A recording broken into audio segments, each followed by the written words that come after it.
Order. Good evening, everyone. My name is Olivia Valentine, Chair of the South Bay Council of Governments, and also Mayor Pro Tem of the City of Hawthorne. Welcome to our meeting. Can we confirm posting of the agenda by the Torrance City Clerk? Yes, it has been posted. Are there any changes to the agenda? Yes, I wanted to just point out two things on the consent calendar. I want to thank David Legier for adding links to the legislative matrix as was requested, so that you should be able to use your matrix to get straight to the legislation. And also on G3 on the consent calendar, we have been giving this to the steering committee, but I thought the board should see it. These are the meetings that your cities have attended throughout the month for the COG, and we'll be putting that as a regular item in the agenda. So I just wanted to note that. Those are my announcements. Thank you. Are there any public comments? I don't have any. Yeah, there are none.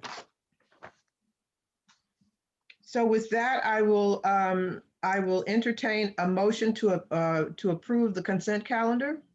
Oil, so moved. Tanaka, second. May we have the reverse roll call, please? Any opposition to approving the consent calendar? Madam Chair, I'd like to just register an abstention on the consent item, letter A. All right. And I'm sorry, who was that? I'm sorry, that was Joe Buscaino, City of Los Thank you. Angeles. Thank you, ma'am. Joe. All Thank right. you, Madam Chair. Any other abstentions? Okay, motion passes.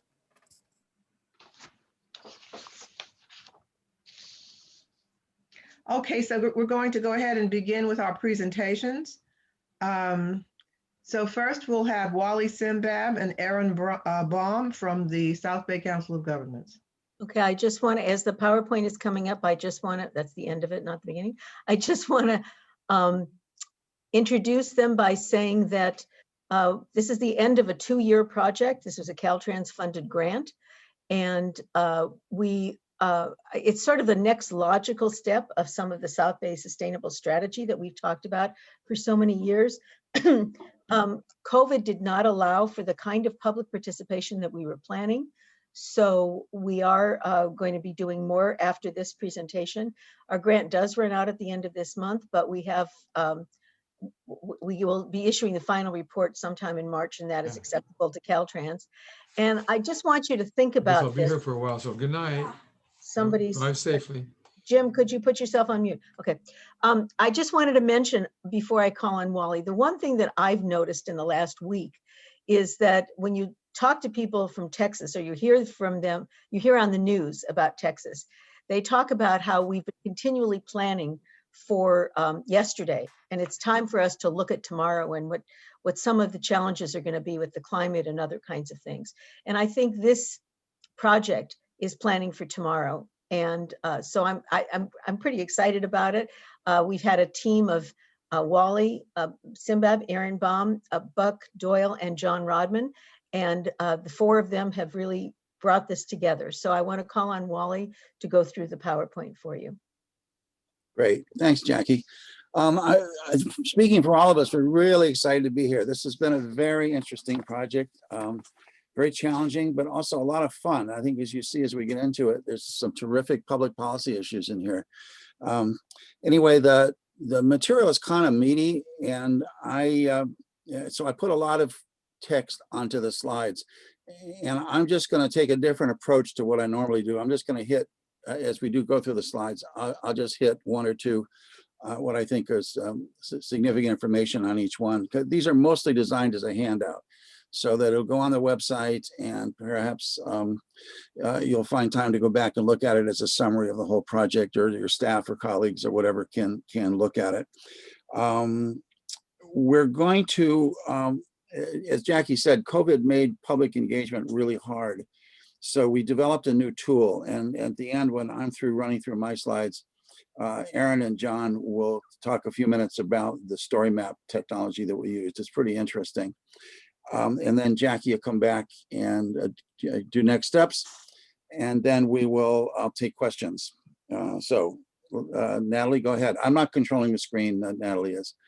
So we've been at this for a long time. As Jackie said, this is about the sustainability strategy.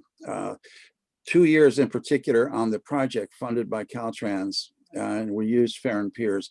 Every one of these bullets had a number of consultants and so forth in it, but I think it's important to know that this wasn't pulled up. The whole idea of a local travel network didn't come out of thin air, and it wasn't copied from somewhere else. This is all original to the South Bay, based on our own data, our own demonstration projects, and so forth.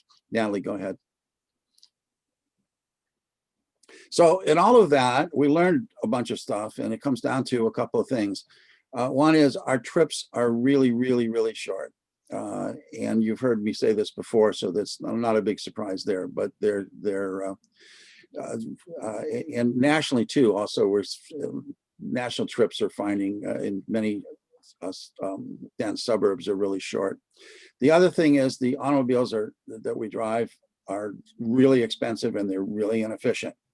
So I would say that it's a little bit like, I was looking for a good analogy on this, and I don't know whether this is good or not, but it's what I came up with. It's like we're trying to spread butter using a pearl-handled high-end steak knife when all we really need is a very humble little kitchen knife. So there's a mismatch between what we drive and what we do, where we're going. The thing I think that also is important for all of us to realize is that the state, as we all know from RENA and so forth, is increasing density, is increasing housings, and that means they're mandating more SUVs on the road. So as growth goes up, I'm going to argue tonight that we need to we're better off with smaller vehicles because the roads are congestion and so forth. So let's keep in mind that the future Jackie's talking about is going to be more people, more housing, and more cars. Okay, Natalie. So this is all in the context of the fact that there's some pretty big changes going on in the mobility world. And one of them is that we're moving from gas to electric. And the federal, state government, California has been way out in front on this issue. The federal has just recently caught up, and now even the auto industry is joining in, and they're really, really converting their fleets to electric. There's a problem though, in that all of this is trying to replicate the gasoline vehicle with the performance of an electric vehicle, and the battery packs aren't there, and the refueling system isn't there. So the fact is that the battery electrics that are being promoted as replacing for the internal combustion engine are really specialized.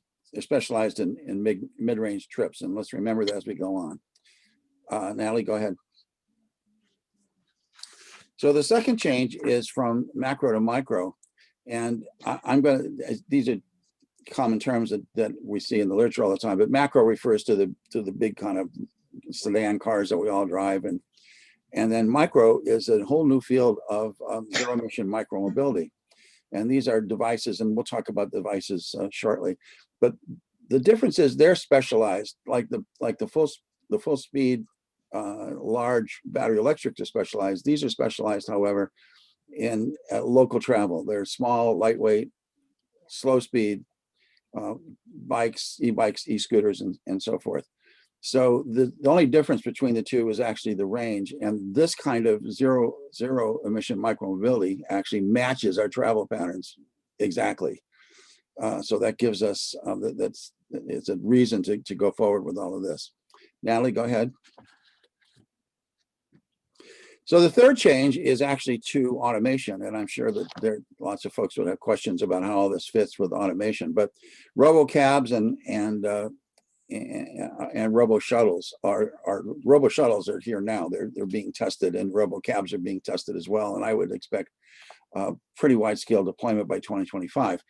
Micromobility that I'm talking about tonight is a necessary complement to automated vehicles, to robots. The reason being that there simply will never be enough robo cabs to carry all of the short trips that go on. There's millions of short trips, and there's going to be 100 or 1,000 or 10,000, whatever it is, robo cabs. But there's always going to be that ultra local trip that the larger, more expensive devices won't address. The other thing I think is really interesting, and I really hope we can pursue this, is the micro robot delivery services, freight to home, the final mile. And there is an experiment going on right now in San Pedro, and maybe later Joe Biscayano can talk about it. But the local travel network we're talking about provides the infrastructure for these delivery robots. And I think the whole notion of home delivery and so forth is really on fire.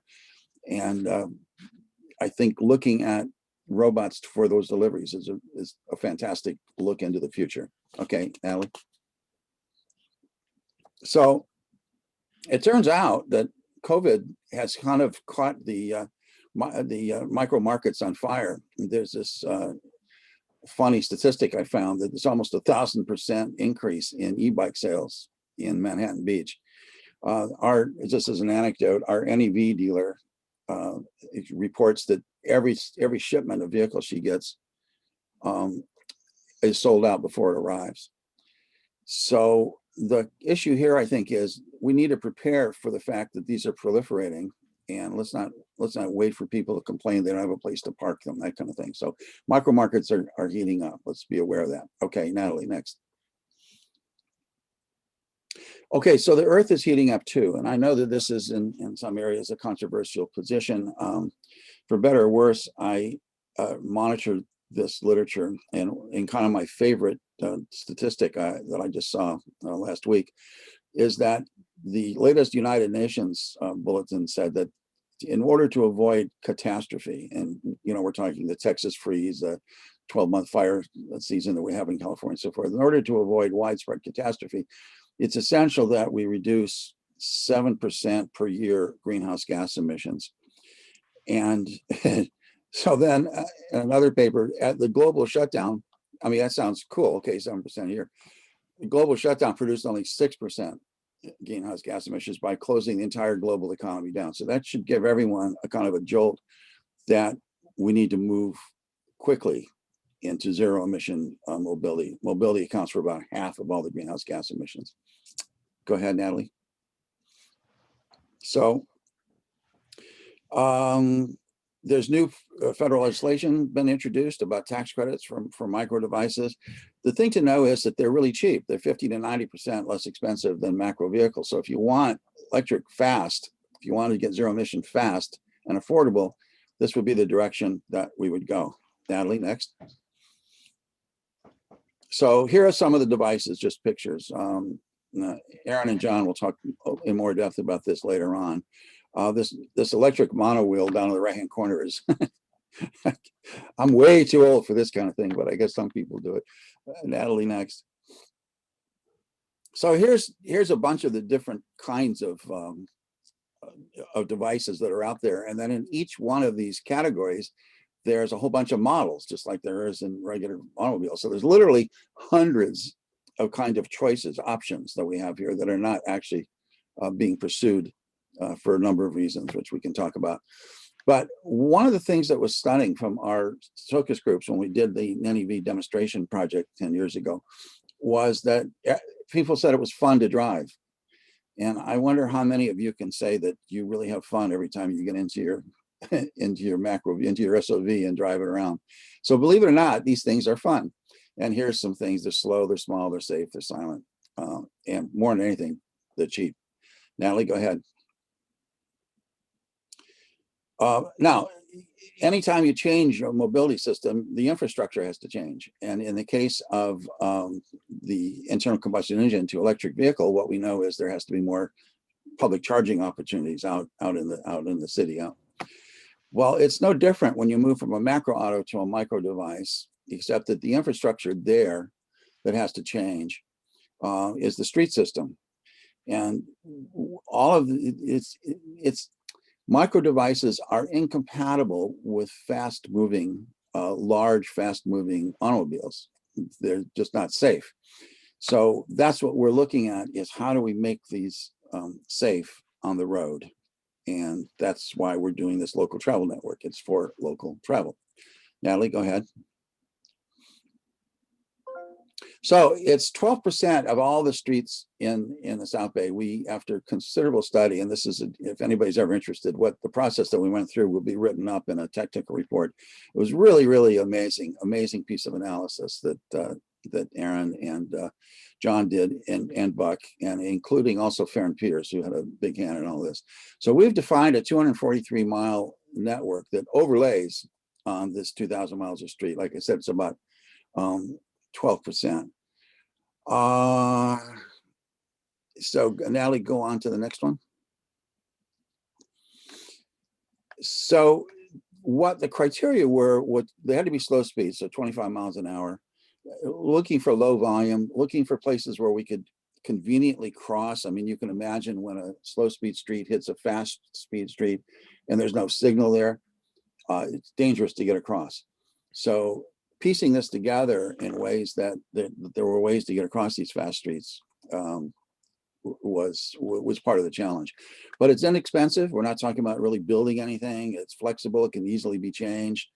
It's safe. And it's funny to me that when we look at the whole notion of zero deaths on the road, speed kills. And so one way to do this is to get folks into smaller cars.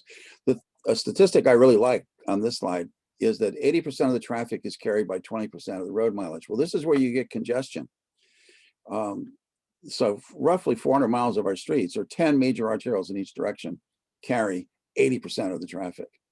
And that's kind of what we're also trying to take at, is to pull off local travel out of that, so that the through traffic goes faster to the freeway or going through the South Bay or wherever they're going. And everybody else is happier because they avoid all this congestion. Natalie, go ahead. So here's this is a really impressive map, and thanks to John on doing this.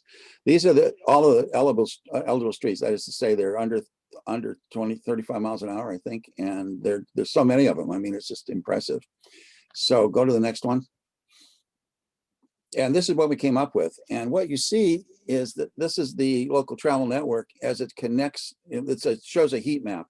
And so the darker colors represent concentrations of destinations.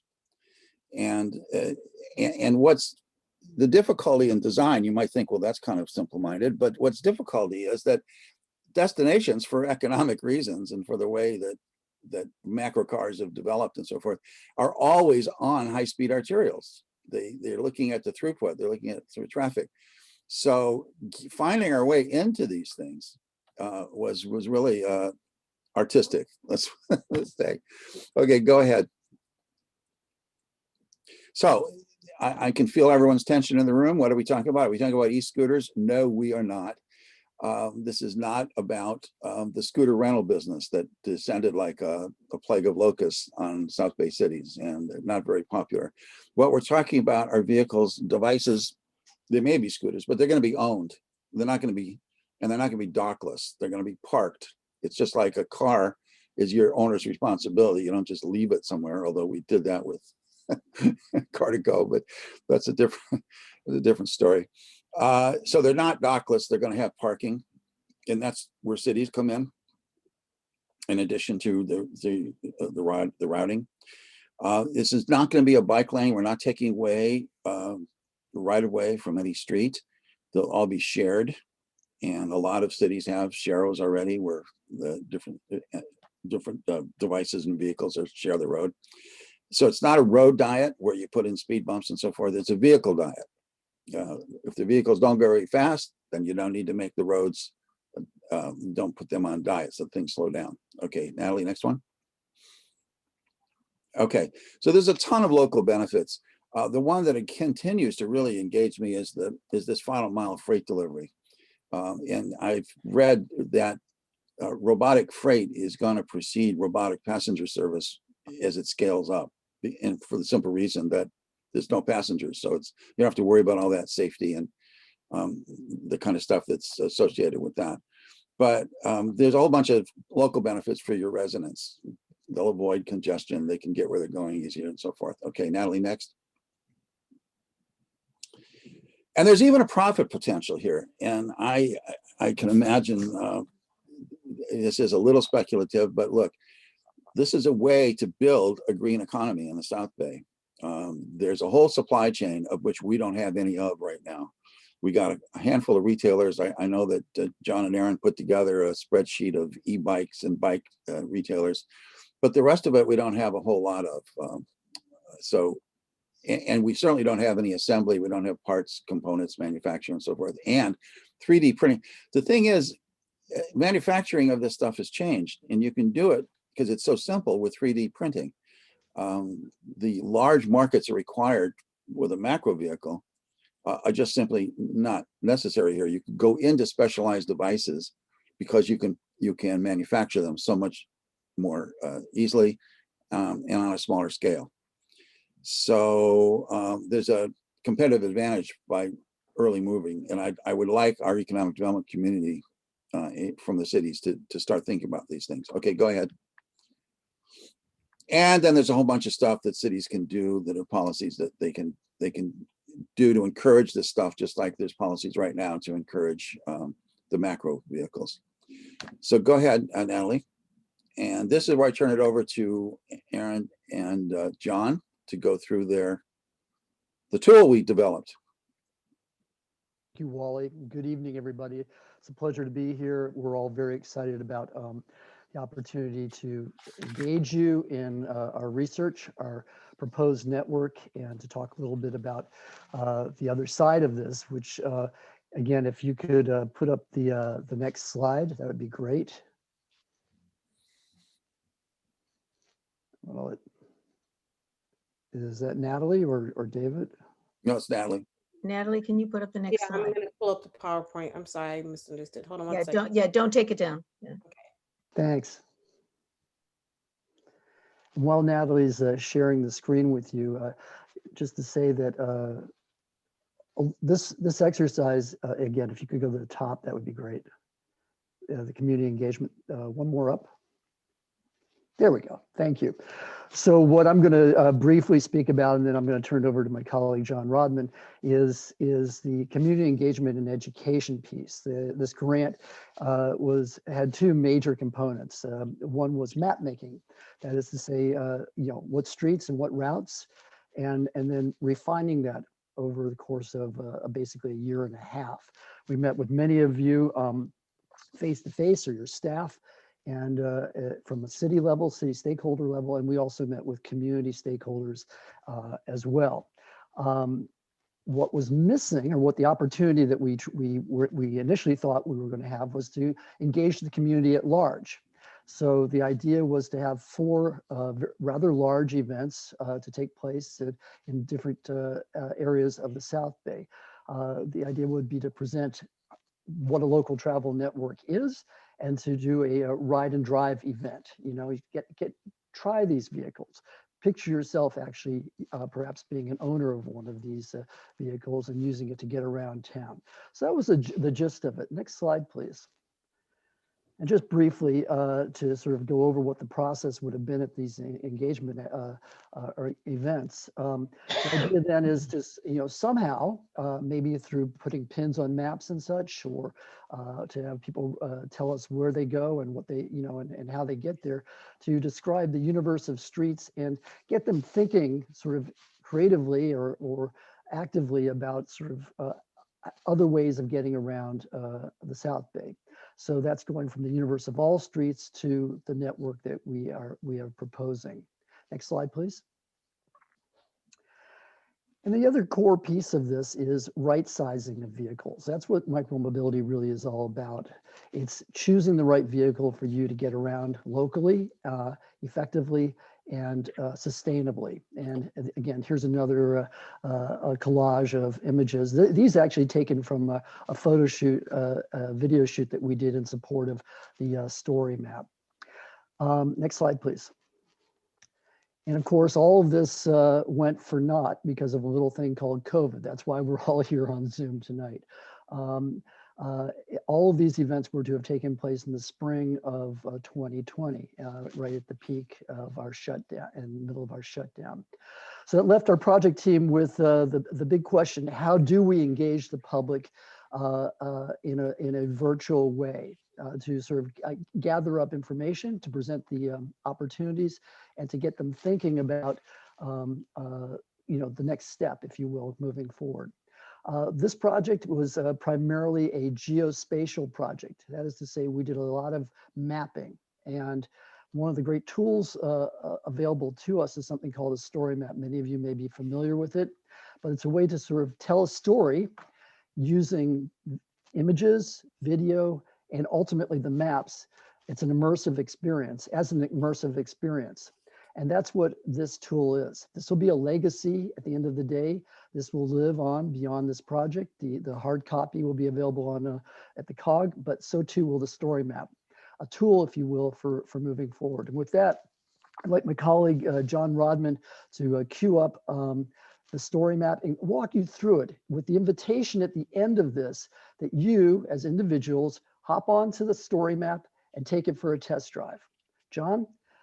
Natalie, John's going to share his screen. There we go. Well, thanks, Aaron. And hi, everyone. As Aaron said, this is a community engagement piece, and so it is targeted to the community. It's meant to be educational, informational, and we're assuming starting knowledge of 0, really. So local travel network for the South Bay, safe routes for micromobility is the theme that you'll see without. I'm going to move through here at light speed, and then you're welcome to circle back on your own. You've got the link in the PowerPoint. So we start by giving just a 1-paragraph 101 about micromobility, and we talk about how bicycles are the original form of micromobility. And we have bicycle infrastructure in the South Bay, about 285 miles of either existing or planned bike lanes. But then we talk about how it's changing everything that Wally talked about with advances in batteries and electronics. There's a whole bunch of new stuff out there, different shapes, sizes, and price points. And then we take them through them in the broad categories with some information about each, and some brief video that we shot right here in the South Bay, from NEVs to e-scooters, which we talk about as an ownership model, to e-bikes,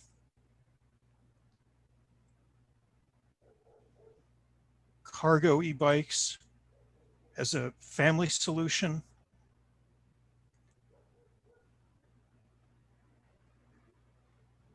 and the novelties, the one-wheel unicycle that Wally's buying right after this meeting.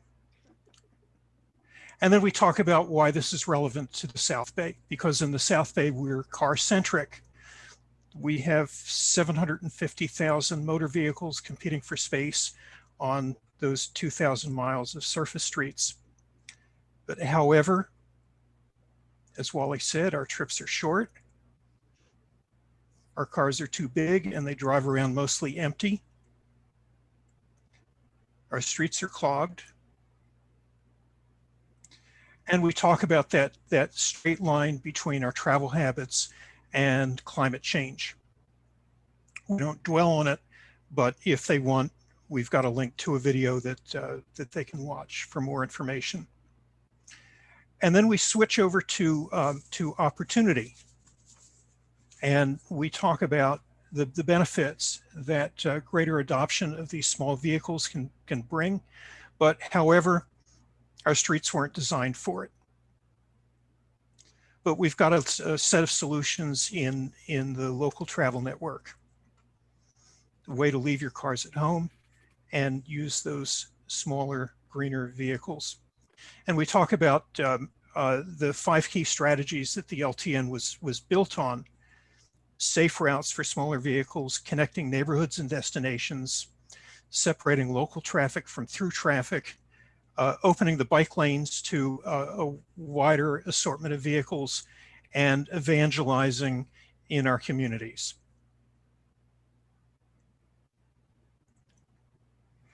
And then we introduced the local travel network. And if they want, we give them a little tour about how this was a distillation process, starting with the universe of streets in the South Bay, sorting them by speed limit, looking at where the residential parcels are, knowing that most trips begin and end at home. So neighborhood connectivity was important. Key destinations for shopping, for employment, for schools, for recreation. Where are the traffic lights in the South Bay for safe crossings? Where are the bicycle facilities, either existing or planned? Where are places that we should stay away from, like truck routes and freeway ramps? And that's kind of how we got to the LTN. And then what you can expect as you ride the LTN, from street markings to signage for wayfinding, parking both for bicycles and NEVs, and hopefully charging.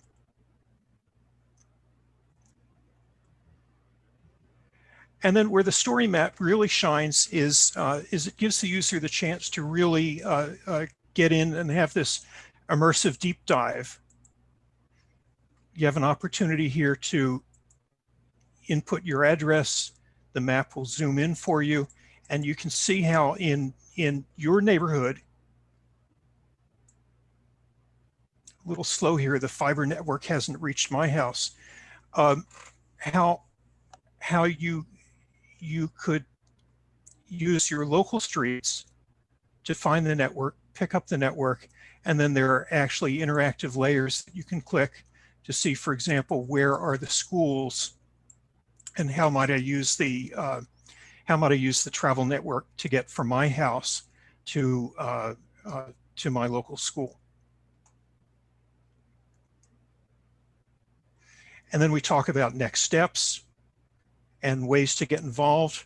We link them to a quick survey that they can take that ends hopefully in us getting an email address. Ways to express your opinion, find events, make new friends, locate a dealer, and then some further resources for a deeper dive. And then we roll the credits.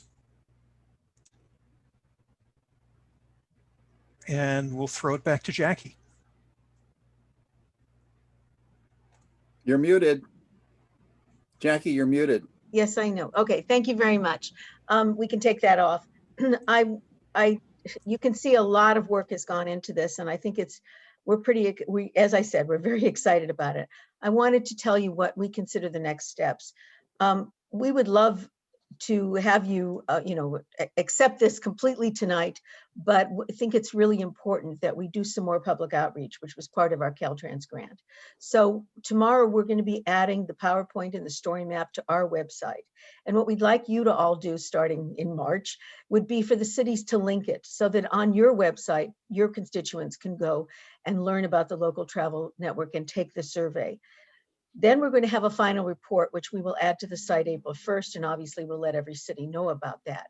In April, we'll be going to the infrastructure working group and the community development directors meetings and talking to them about it, getting their feedback.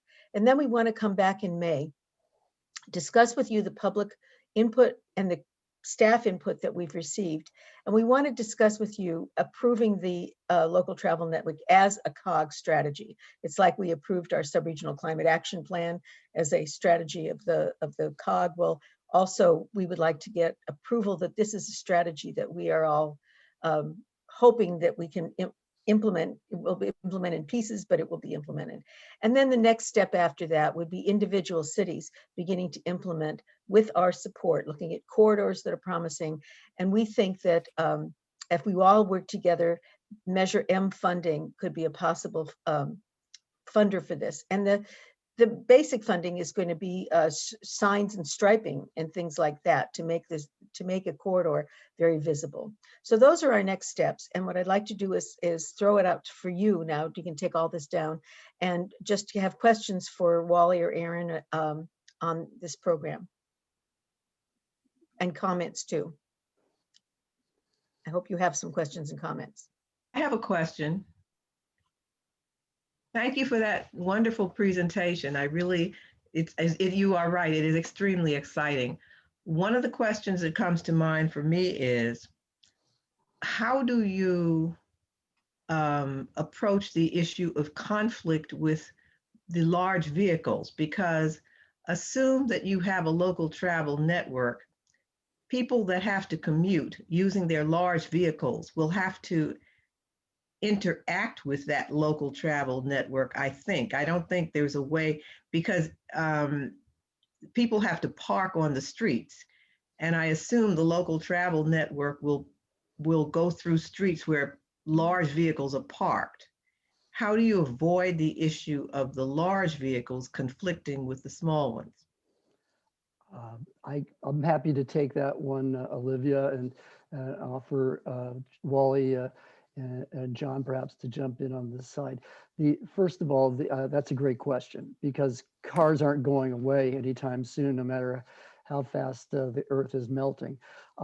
So to answer your question, a couple of ways. One is striping on the road and signage, we hope will be significant in terms of an educational factor. Our interviews, our focus groups with users and EV drivers, as well as bicyclists and other folks who would probably be champions of this network right away, suggest that that's the key element is education. Understanding that we're sharing the road. Okay, so the primary marker is a sharo, paint, as my colleague John would like to say, a can of paint on the road, basically. But to your other point about where the network goes, this network is designed to avoid all streets wherever possible, where there's a kind of high volume of traffic, and in particular where there are bus routes and other large vehicles. So we're really talking connecting neighborhoods. So yes, there will be cars on the street, there will be cars against the curb parked, but these are, for the most part, or much of this network is built on top of or within the history of the bicycle network.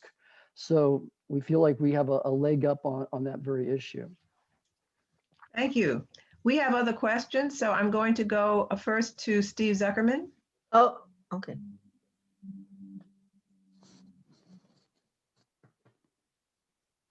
You're muted. I'm sorry. I'm not sure if you're aware of it. You probably are, and that's why I'm bringing it up. But there's an interesting project going on in Boise, Idaho. It's been locally called zombie scooters, but they're autonomous scooters. And they will come to a person when he summons them on the phone, and they will take them to a destination. And then after you get off the scooter will go to the nearest charging station. Since they're autonomous, they're pretty good at using sidewalks at appropriate speeds, at sensing pedestrians and issues like that. I think Google is one of the sponsors of it, but it's something that probably you may want to look into, because it fits pretty well with this idea and solves some of the speed and call it what you will, collision problems. I'm sure the people in Boise at City Hall would also be happy to talk to you. Thank Steve, you. Thank you. Thank you for sharing that. I want to bring this back around to sort of the underlying idea behind this.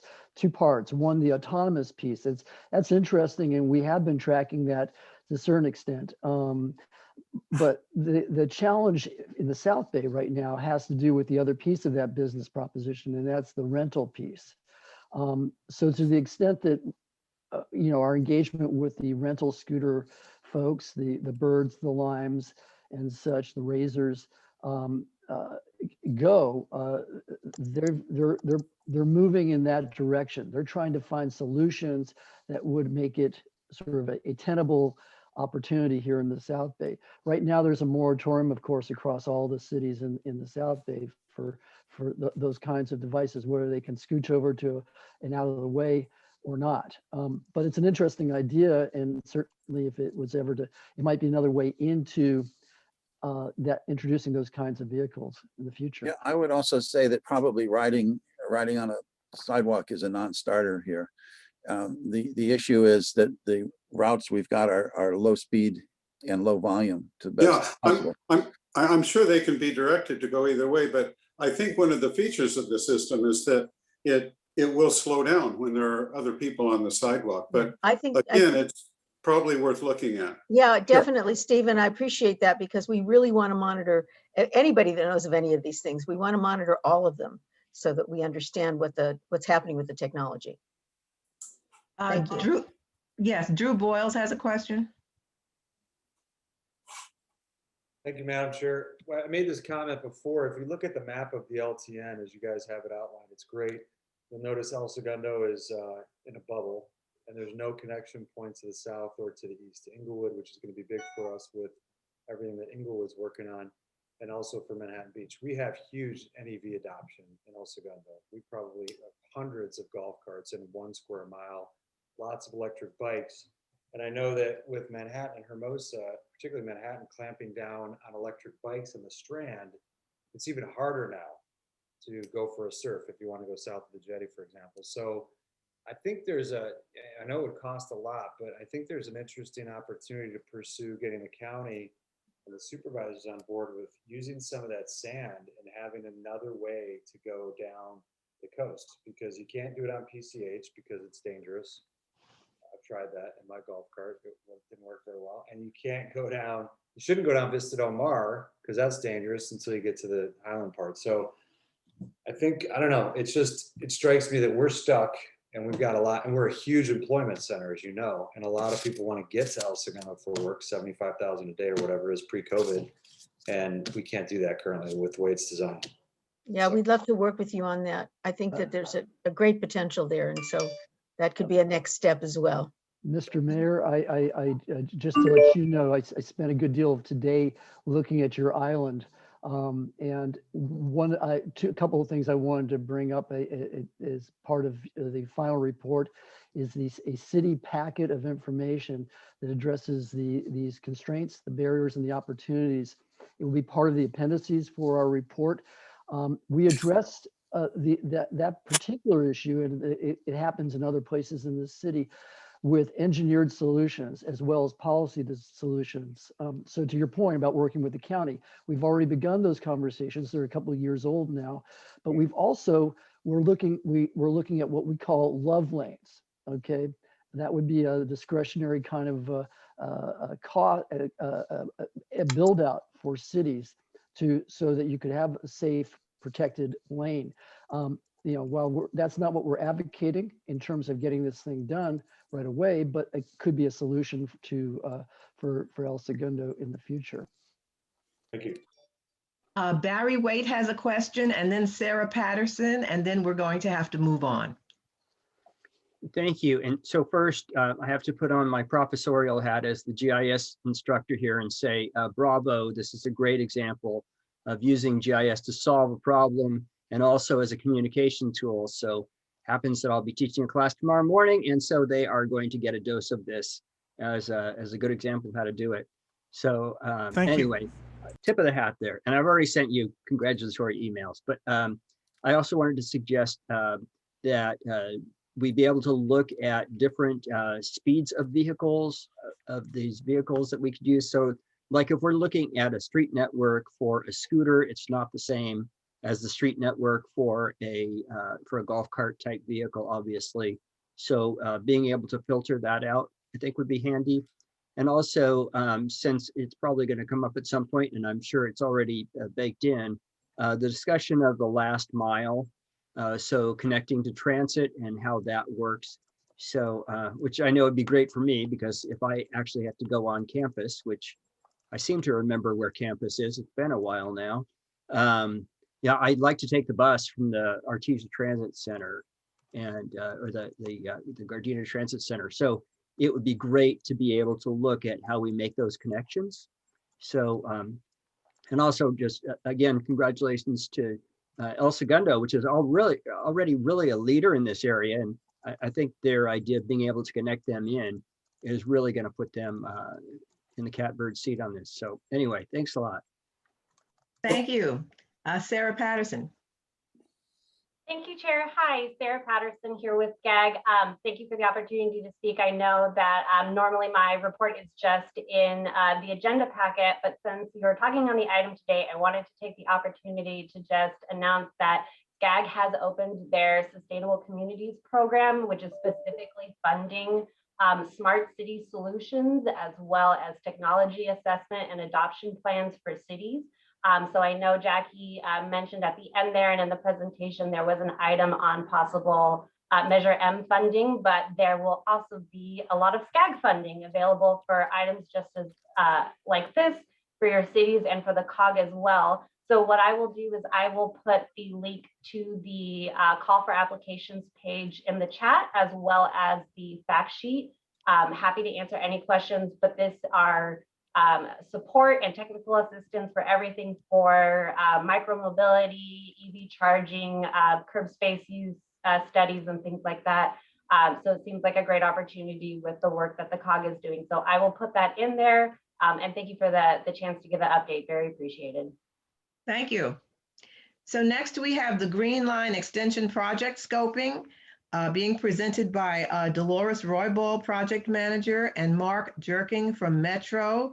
And then Steve Lance will follow and summarize issues that we will put in a letter that will have to receive final approval at the March 8th Steering Committee due to the March 15th comment deadline. So Ms. Roybal. Great. This is Mark Deerking. Thank you very much for having us tonight. I just wanted to kick this off. A lot of you are familiar with this project. We were out here in 2018. We've been holding scoping meetings all this week. We've held 2 so far, one for agencies, which are your local cities and staff, and we had one last night. We'll have another one on Saturday.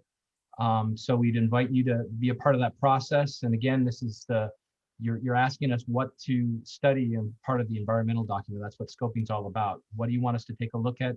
What do you want us to explore and analyze as a part of the final the draft environmental document? So, and also I heard tonight's presentation, they were talking about story maps. We also have that on our website. We're using story maps as a part of this project. So if you want to see an example that Metro has done, please feel free to go to our website. So I know Dolores is going to be speaking, but I know you're on, David. Do you want to say anything before we turn it over to Dolores? Oh, well, thanks, Mark, for the opportunity to speak. You know, Mark and I were out here 2 years ago, 2018, and some of the comments we heard from people in the South Bay was, well, the Green Line's been here for 25 years. It doesn't really take us to all the places we want to go to. How is this going to be more useful for us in the future? And just looking back in those 2 years since 2018, you know, we're getting close to a lot of new destinations for the South Bay. The Crenshaw LAX line is getting very near to completion. And as a part of that, you know, that would take you up through Inglewood, where we have the new Rams and Chargers Arena, the SoFi Stadium. The Chargers are going in there. The new downtown development that they have there going on, taking you up the Exposition line, which gets you to Santa Monica, Culver City, places in that area. Then also the South Basement building. We have the Redondo Beach Transit Center and the Torrance Transit Centers that are coming into place. And then we have the 2028 Olympics coming, which you know, is going to be Inglewood's going to be a major venue for that. And so we're getting pushed by our board to see if we can really make an effort to get this project expedited and going again. So we've been doing a lot of visits with folks out here. We had a pretty large community meeting last night. I think it was over 200 people. So we're getting turnout, they're getting interest. We have folks that are concerned about the project, of course, and we have a lot that are supportive of it and looking for how we can build it in the right way. So I think we just had a little bit of the show that we gave last night, and we're giving on Saturday. Dolores is our project manager, so we kind of want to go through that with you folks and get some any thoughts. Yeah. But before we go to everybody, I wanted to also make sure that we introduce Georgia Sheridan, who's working on this as well from Metro. And we also have the Robert Group, who's really working hard on our outreach effort and leading that. And we have Chris Robert on tonight, and we also have Isaiah Ford. So just wanted to acknowledge them. And Dolores, take it away. Sure. Good evening, everyone. Thank you very much for inviting us here this evening. I'm going to go through a very brief presentation. Many of you have seen it already, so that we can get into some questions. Natalie, do you need me to share my screen? Yes, please. All right. Thank you. Here we go.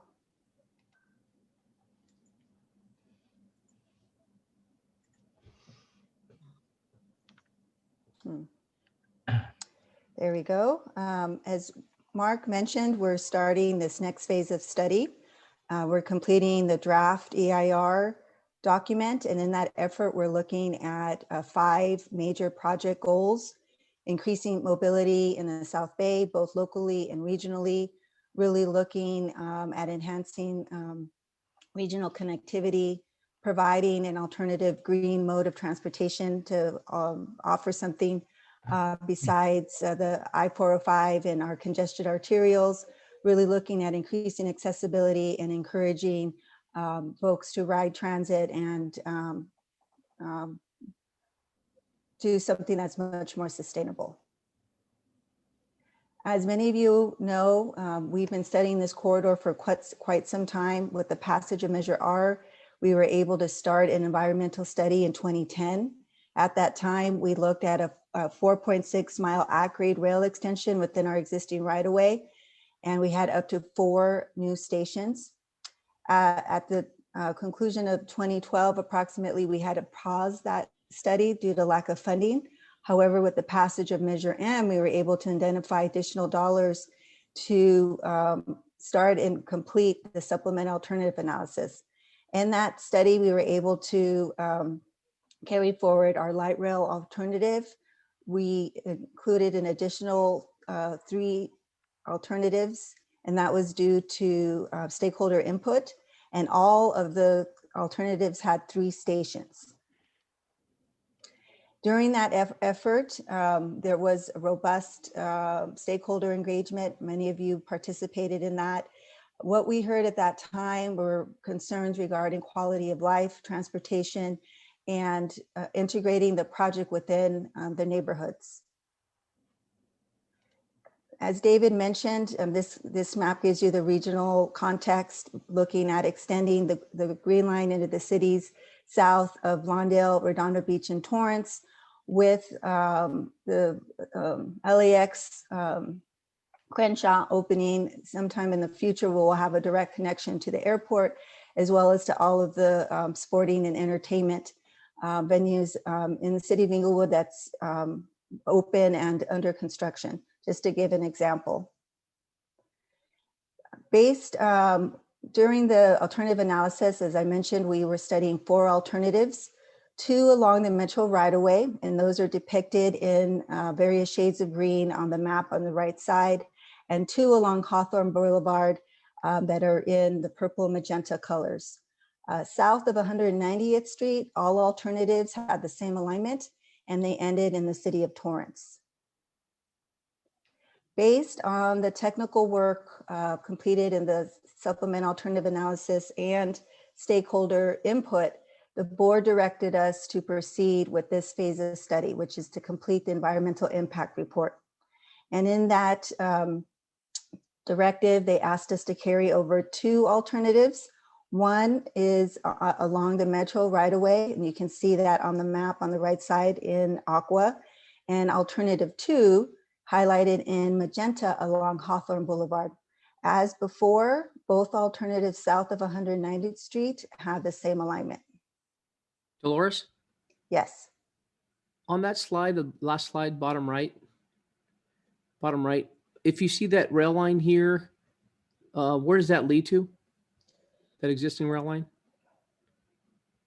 This existing of the Green Line? No, past that, the Torrance Transit Center station. Oh, I see that. So that's an extension of the Metro owned right of way. And where does that So end? that's why it's essentially San Pedro? slightly south of the 110. Into the Port of LA? Does it get quite there, David? Not quite that far, but we have done some studies that looked at eventually getting it into San Pedro and potentially all the way over to the Miller Station on the Blue Line. But in some cases, we'd have to go on arterial streets to make those connections. The railroad right that we own doesn't get us all the way there. And those My studies point, on the website- oftentimes the LA waterfront is ignored and has been historically over the course of the last 40 years. And following Inglewood and Mayor Butts's efforts, the LA waterfront is on the rise here, 6,000 seat amphitheater. It will too be a destination, yet we don't have light rail going in. So sorry for allowing me to vent, Madam Chair, but I want to make that just recognize that. But I have hope. Yeah. And Mr. Pascano, we do have a study that was done, I think, almost 10 years ago that looked at opportunities to go into the South Bay. And the hope is that this line would be built so it could be extended and wouldn't just stop here in Torrance. Thank you. And think that this study's on route the is- website. It's known as the Harbor Subdivision, and I think it's a loop route basically. And there's a branch off of that that goes down to San Pedro. So the Harbor Subdivision goes over along through Torrance, and it goes north then, I think, on Crenshaw maybe, or Western, or one of the streets up toward the downtown area, downtown LA area. Thank you for So- that, Steve. I know members, colleagues are also advocating on my behalf, and not only Councilmember Horvath, but also Mayor Fury from Torrance. He's calling me. We got to get down to San Pedro. We got to get it down. So, let's do it. The easy thing would be to get over to the Harbor Freeway and transfer to a bus. The more difficult thing would be to get the rail line extended all the way to San Pedro.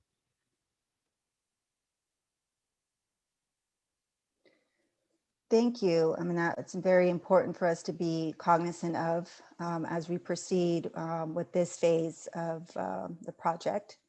With that, I'll just proceed and feel free to ask any additional questions. The next few slides will go over the two alternatives that we're currently studying in the EIR. You'll see the map on your right side. There's 4 elements on your left that I'll describe, and this is where we left off at the conclusion of the supplemental alternative analysis. We're looking at a grade separation at Manhattan Beach Boulevard and Inglewood Avenue, and that includes both an aerial configuration as well as a trench option. Transitioning to at-grade from 162nd to 170th Street approximately. Looking at at-grade segments for opportunities for new bike ped paths as well as some additional landscaping. And the 2 stations proposed on this alignment include one at the Redondo Beach Transit Center and the second one at the Torrance Transit Center.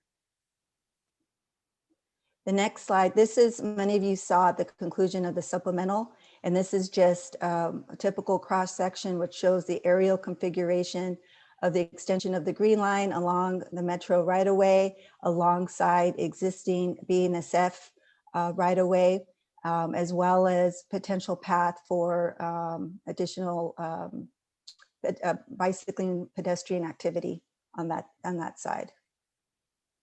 The Hawthorne Boulevard alignment has the following elements that we're looking into further. An aerial alignment along the I-405, transition to Hawthorne Boulevard at grade from 162nd to 166th Street. We will be conducting a grade separation analysis at both Redondo Beach Boulevard and Artesia Boulevard, as well as at 182nd Street. The alignment will transition to aerial south of 182nd Street to cross over 186th and 190th Street. The proposed stations include one at the South Bay Galleria, Redondo Beach Transit Center, and the second one at the Torrance Transit Center. This cross-section looks at the alignment in the median of Hawthorne Boulevard. It's sharing the existing right-of-way with both northbound and southbound traffic and allowing for pedestrian access on the sidewalks on either side. As I shared earlier, south of 190th Street, both alignments share the same, both alternatives share the same alignment. And at that portion, we are coordinating with BNSF and having an understanding of their operational needs and what would make sense in terms of shifting their existing right away. And as we shared, we're just starting this process. We're very much at the beginning of that. So we will be doing an extensive analysis of the alternatives, as well as conceptual design. We'll have an understanding of cost and benefits, as well as identifying potential impacts of these alternatives and having the opportunity to develop mitigation measures, ultimately with input from the community as well as through our technical work. In the environmental process and in this particular scoping period that we started in January 29th, we are looking at the following topics. And this is really the opportunity to guide us and make sure we haven't missed anything. And so that we would then be sharing our findings with all of you as we proceed in this effort. As I shared, the scoping period started at the January 29th through March 15th. We just finished one of our scoping meetings last evening. It was quite successful in terms of participation. Our second meeting will be held on Saturday, the 27th at 11 a.m. Based on that process, we will then be initiating our draft environmental impact report. We anticipate being completed by spring of 2022 and completing our final EIR in the winter spring of 2023. Per Measure M, we're looking at a groundbreaking of 2026 and operating window between 2030 and 2033. However, it's extremely important to note that this project is part of the 28 project by 2028 initiative supported by our board. And so we're working very closely with them so that we could do everything possible to accelerate this project and have it in operation for the Olympics that are expected in the summer of 28 by 28. That concludes the presentation, and looking forward to answering some questions. Are there questions for Ms. Roybal?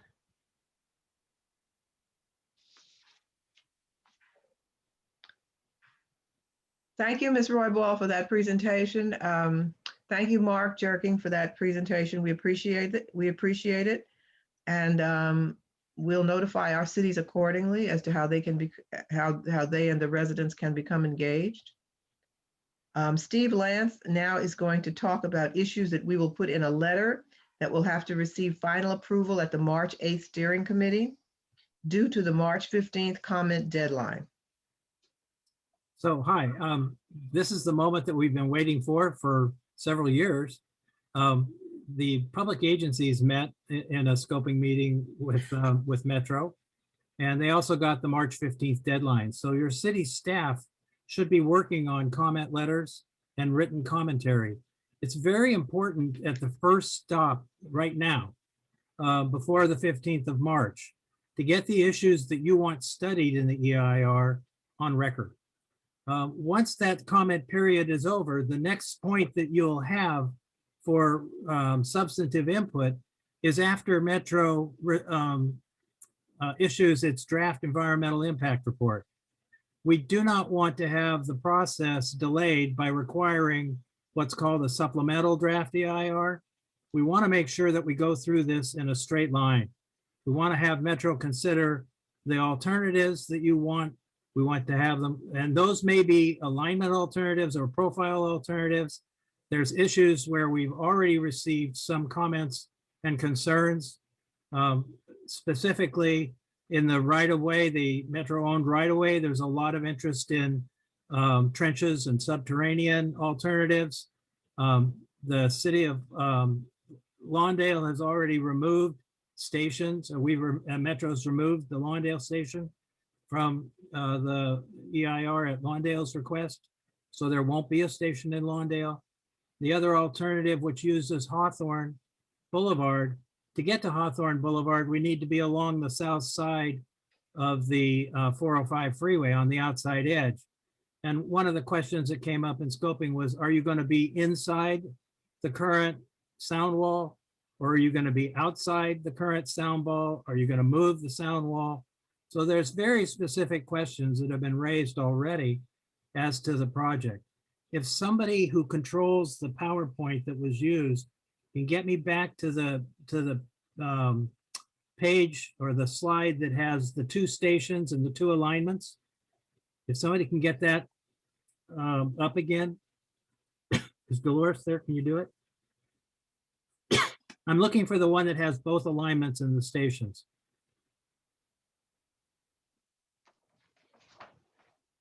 And I guess, and if you move up, thank you, Dolores.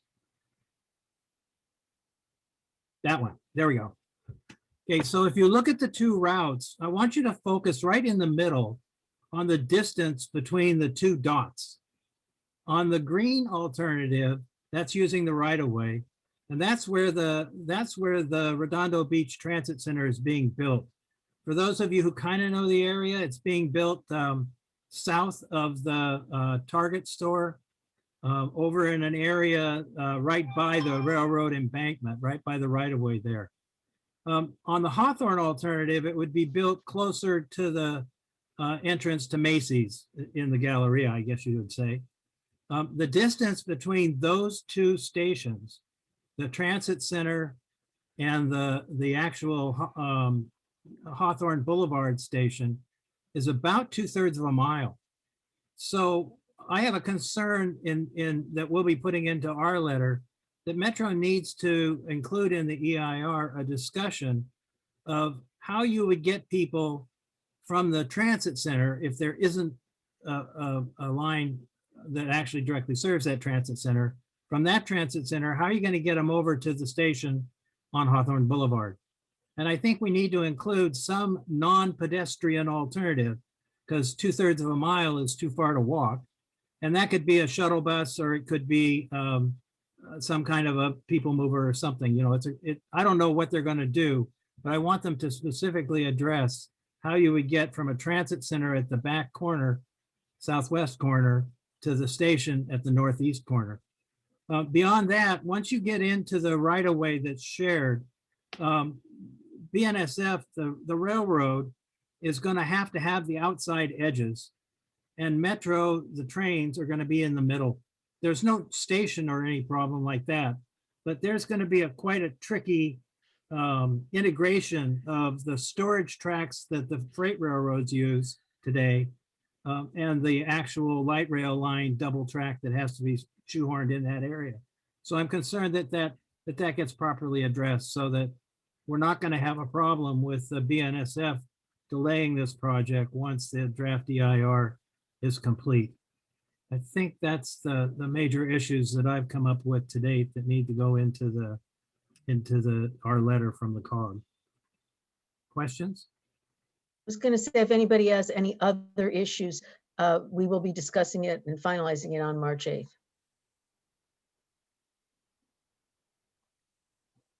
Thank you, Steve, and thanks to all of you who made this presentation. We really appreciate it. We will take this information back to our cities, and our cities may choose to comment on their own as well. Now we'll move on to the mid-year budget review. Ms. Brooke Harry from the South Bay COG, please. Hi, I am going to share my screen with you, so hopefully it works.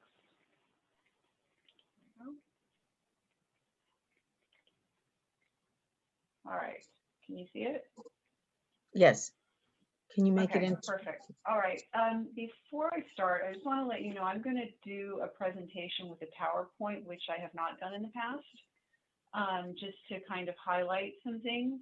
but know that following in the packet, following the PowerPoint, there is the full budget and the narrative, which you are accustomed to seeing. So, you know, at the end, we can take questions on any of the documents. So, all right.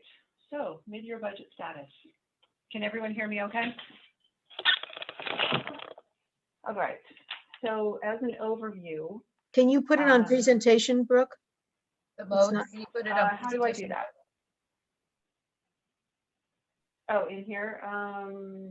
Sorry, I never use PowerPoint. Yeah. How do I do that?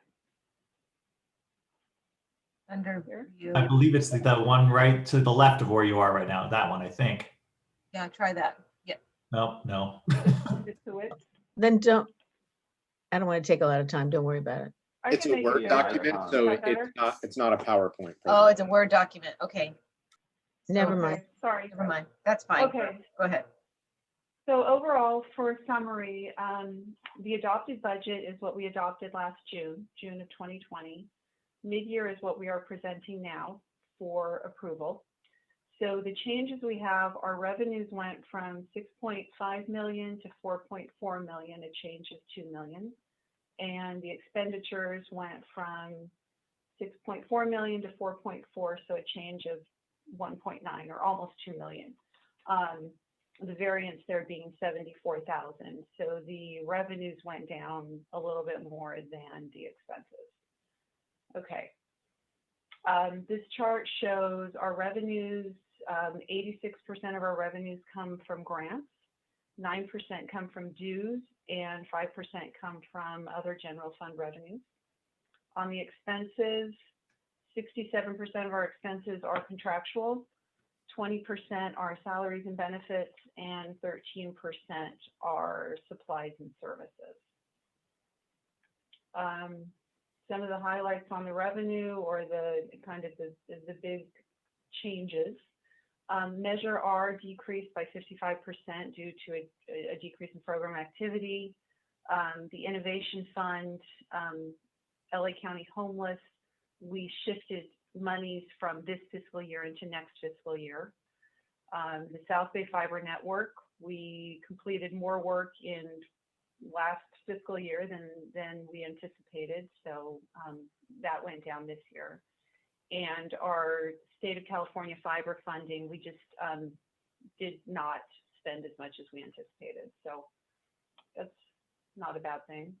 Some noteworthy increases, SoCal Gas, we anticipated that partnership was going to end in December. It did not. They renewed for an additional year, so we have additional funding this year.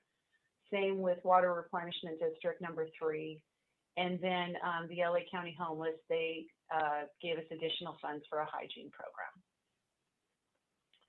So on the expenses, we did have a decrease due to the pandemic, just fewer expenses. We were not holding meetings in-house, therefore there were not refreshments. Mileage reimbursement, the same. We do not have staff going out to outreach.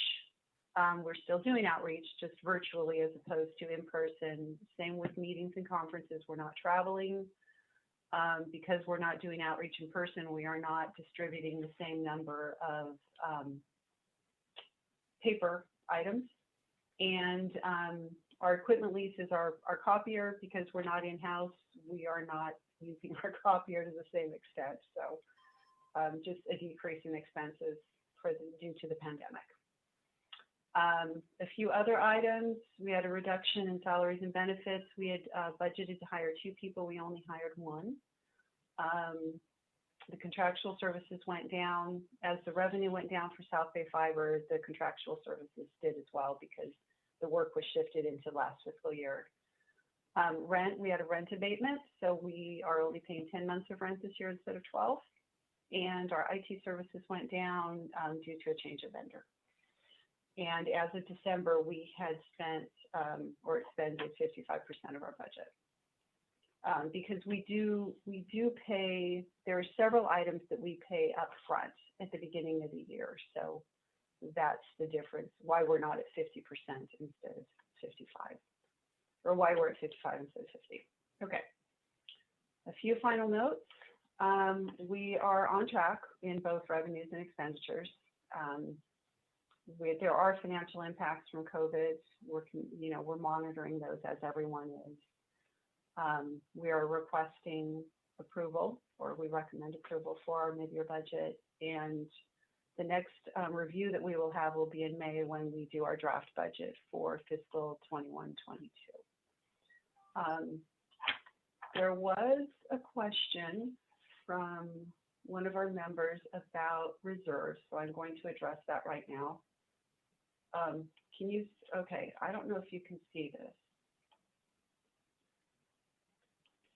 How do I share? Sorry, you guys, I don't know how to share a different item. Can you just go to tell us what page you're on? We all have the agenda. Sorry, it's not in there. Okay. I think it's. Okay, can you see this? Yes. All right, so this is actually on page 80 of the packet. It's in the lower left-hand corner, but I just blew it up a little bit. So the question was about our reserves. Our reserve goal is 405,000. As of 6/30, as of the end of this fiscal year, we will have 249,000, which is comprised of these items here, okay, from the prior years and this year. At which point we will still need to put another $155,000 into our reserve. We're dividing that by 4.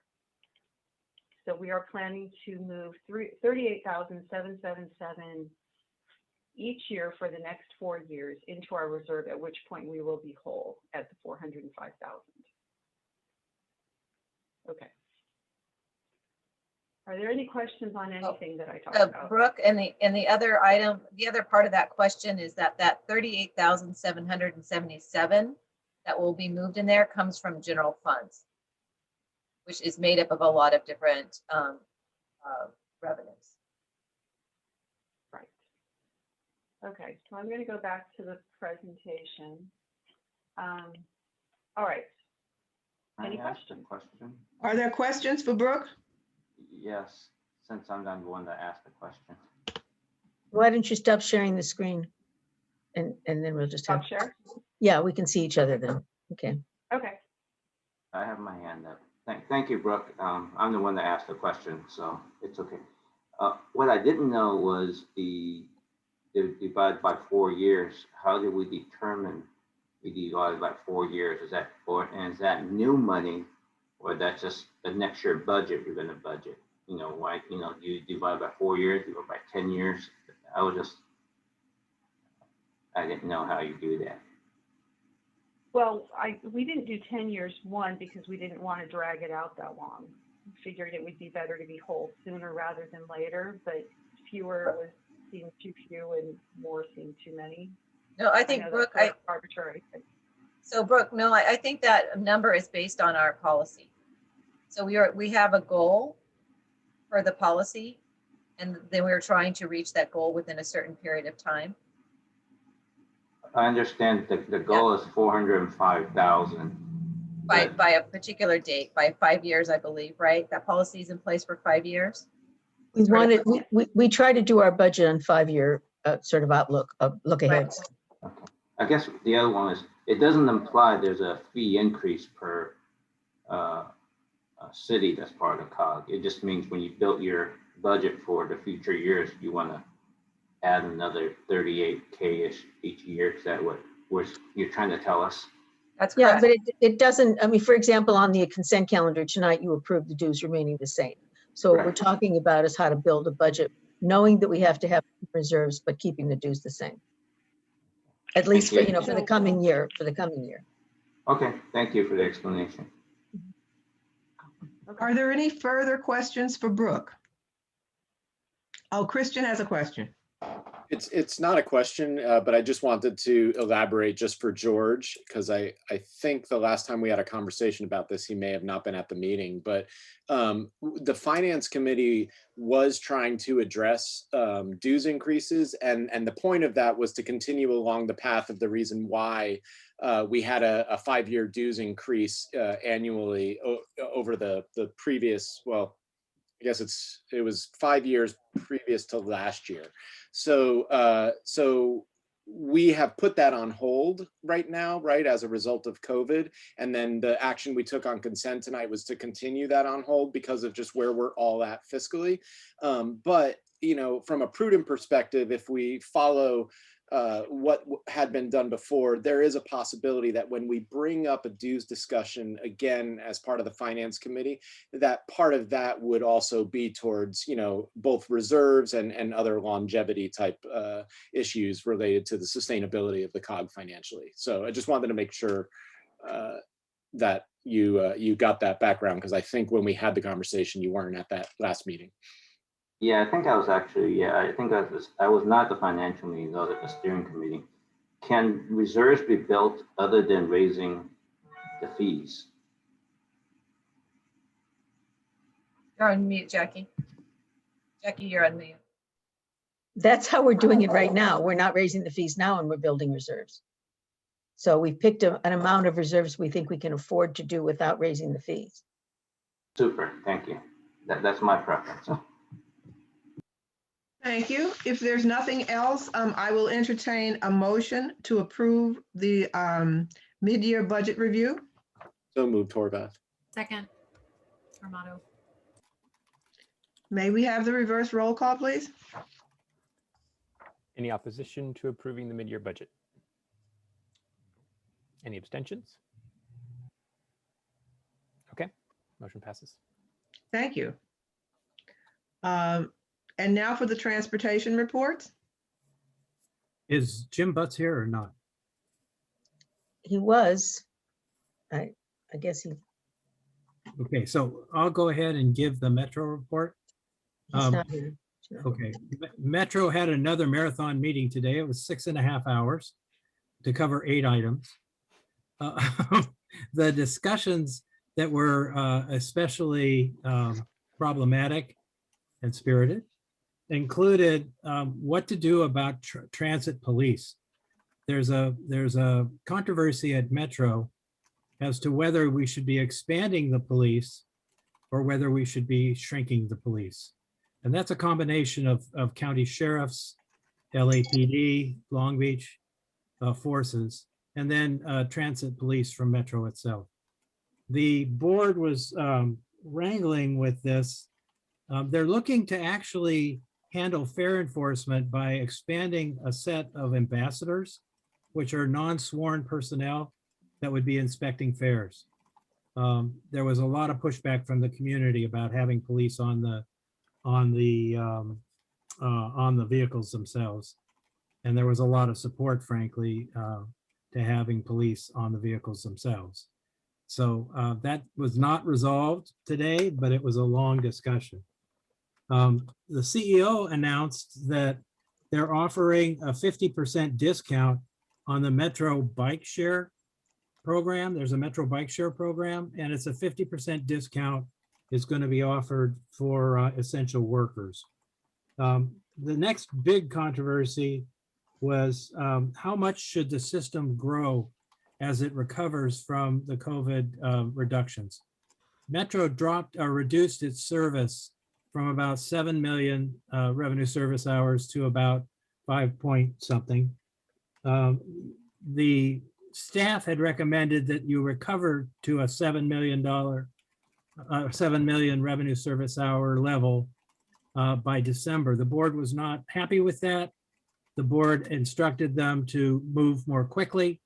So they're going to increase service in June, increase service again in September, and finish getting back to the 7 million level by December. I mean, by September rather than by September. That's going to require Metro to hire 760 new operators. They're going to have to hire and train and get them licensed in effect to drive buses. That's about 125 per month. They also have to hire 180 mechanics and service people. So they are under extreme pressure by the board to move more quickly to get service back on the street. Metro Board thought they were clear months ago, and they were very clear today in what they were asking staff to do. The other thing was that the other big issue was commercial sponsorship. I just mentioned Metro has property on which you can put billboards and such. And they have an adopt a station program. There was some controversy about how long those permits and those agreements can last. They basically came down to 90-day agreements, and they have to come back to the board if they want to have an agreement go longer than that. There was also some discussion led by Jim Butts about having special event service, special conditions for getting special event service, advertising incorporated in that plan. So that got incorporated. The next question came up about how fast we move forward on a brand new project. Some of you may have heard that there is a new metro project that would build either a monorail or a subway from the San Fernando Valley down to the Expo line at the 405 and Exposition Boulevard. That alternative is going to be studied and environmentally cleared as either a monorail line in the middle of the freeway or a subway line underground with a UCLA station. The action today was to hire the two teams. They're using a new process to procure technical services. It's called a pre-development agreement, and they're having two teams being hired, one which will evaluate and provide technical assistance on the monorail alternative, and the other would provide assistance on the subway alternative. As they go forward in this process, and they have to pick one or the other, whichever team technology wasn't selected, that team will be dropped, and they'll go forward ultimately with a single team. So that took a long time to get through, but they got through that. And then the last big thing was they're proposing, if you recall, months ago, there was something called the traffic reduction study. We lovingly know it as congestion pricing. And we've been critical of Metro to have the program discussed as traffic reduction. But they've continued to do it that way. And Supervisor Hahn and Solis were both concerned that they still weren't on board with the congestion pricing approach. But Metro proposes to do 4 pilot projects, and those are proposed to start in 2025. So they're going to take the next 4 or 5 years to go through the environmental process and develop these concepts further. One of the conditions that they imposed was that any revenues that are generated that are surplus beyond what it costs to operate these 4 pilot projects would be used to benefit low-income riders, low-income people. So there are 3 corridors that they're looking at, one from downtown out the Hollywood Freeway, another one in the San Fernando Valley from Hollywood over to Burbank and Pasadena, a third one which is on the 10 freeway, Santa Monica Freeway from the 405 to downtown. And then the 4th alternative is a circle, or a cordon they call it, around downtown LA, where you would pay, like they do in London and other big cities, you'd pay to enter the downtown zone. Chairman Garcetti was very supportive of this and really wants it to move forward. And I already mentioned the skepticism of Janice Hahn and Hilda Solis. So it was approved to move forward. So that's what happened at Metro today. It was a long day, a lot of discussion. The board is spending money it doesn't have and implementing projects that are not fully funded. So stay tuned. We'll see how they are able to fill out their portfolio with fully funded commitments over the next year or two. Thank you, Steve. Are there questions for Steve on the Metro report?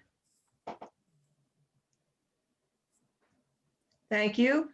Shall we move on to Christian Horvath, who has a Transportation Committee report? Thank you, Madam Chair. I'll be super brief here. One new item. So Caltrans District 7, which we are all in, they have a new director. His name's Tony Tavares. He came to our meeting and provided an update on Caltrans Ambassador Program. If you guys haven't been made aware of this already, it's a new program which is going to provide a single point of District 7 senior leadership contact for each of your jurisdictions. We discussed ways to work together with the cities and the COG, and Caltrans staff also provided updates on multiple projects they have in the South Bay. They did say that they were only about a third of the way through in connecting with the cities, but if you haven't heard anything or your staff hasn't heard anything in the coming weeks, let us know by the next Transportation Committee meeting and we can pass that along to Caltrans. Two, we all already approved tonight the South Bay Measure R and M fiscal year 22 to 25 Metro budget request that was on consent. And then finally, I'll just reiterate the presentation by Metro staff that we had tonight. There is also one more scoping meeting that is going to be this Saturday morning, the 27th at 11 a.m. So I highly recommend either you participate if you have time, and or just get that information out to your residents. Although it is a Lawndale, Redondo, Torrance, direct effect project, it clearly has implications for each of your communities as well. Thanks.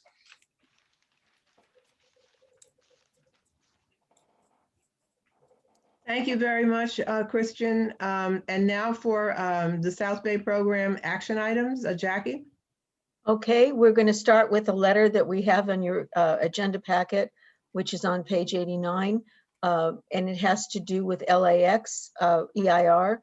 That I think the comment deadline is March 15th again for that. And we are commenting, I've shared this with several of your cities as well as it being in the packet. The letter has several points in it, one being talking about regionalization. And I would like to say that we did receive comments from that we would add, and I don't have it here. I think Natalie was putting it in the chat. There's a letter we were going to add onto the letter under the regionalization. We were going to add regionalized to other airports, including John Wayne, besides Ontario Palmdale. And I think there might have been something else added in there.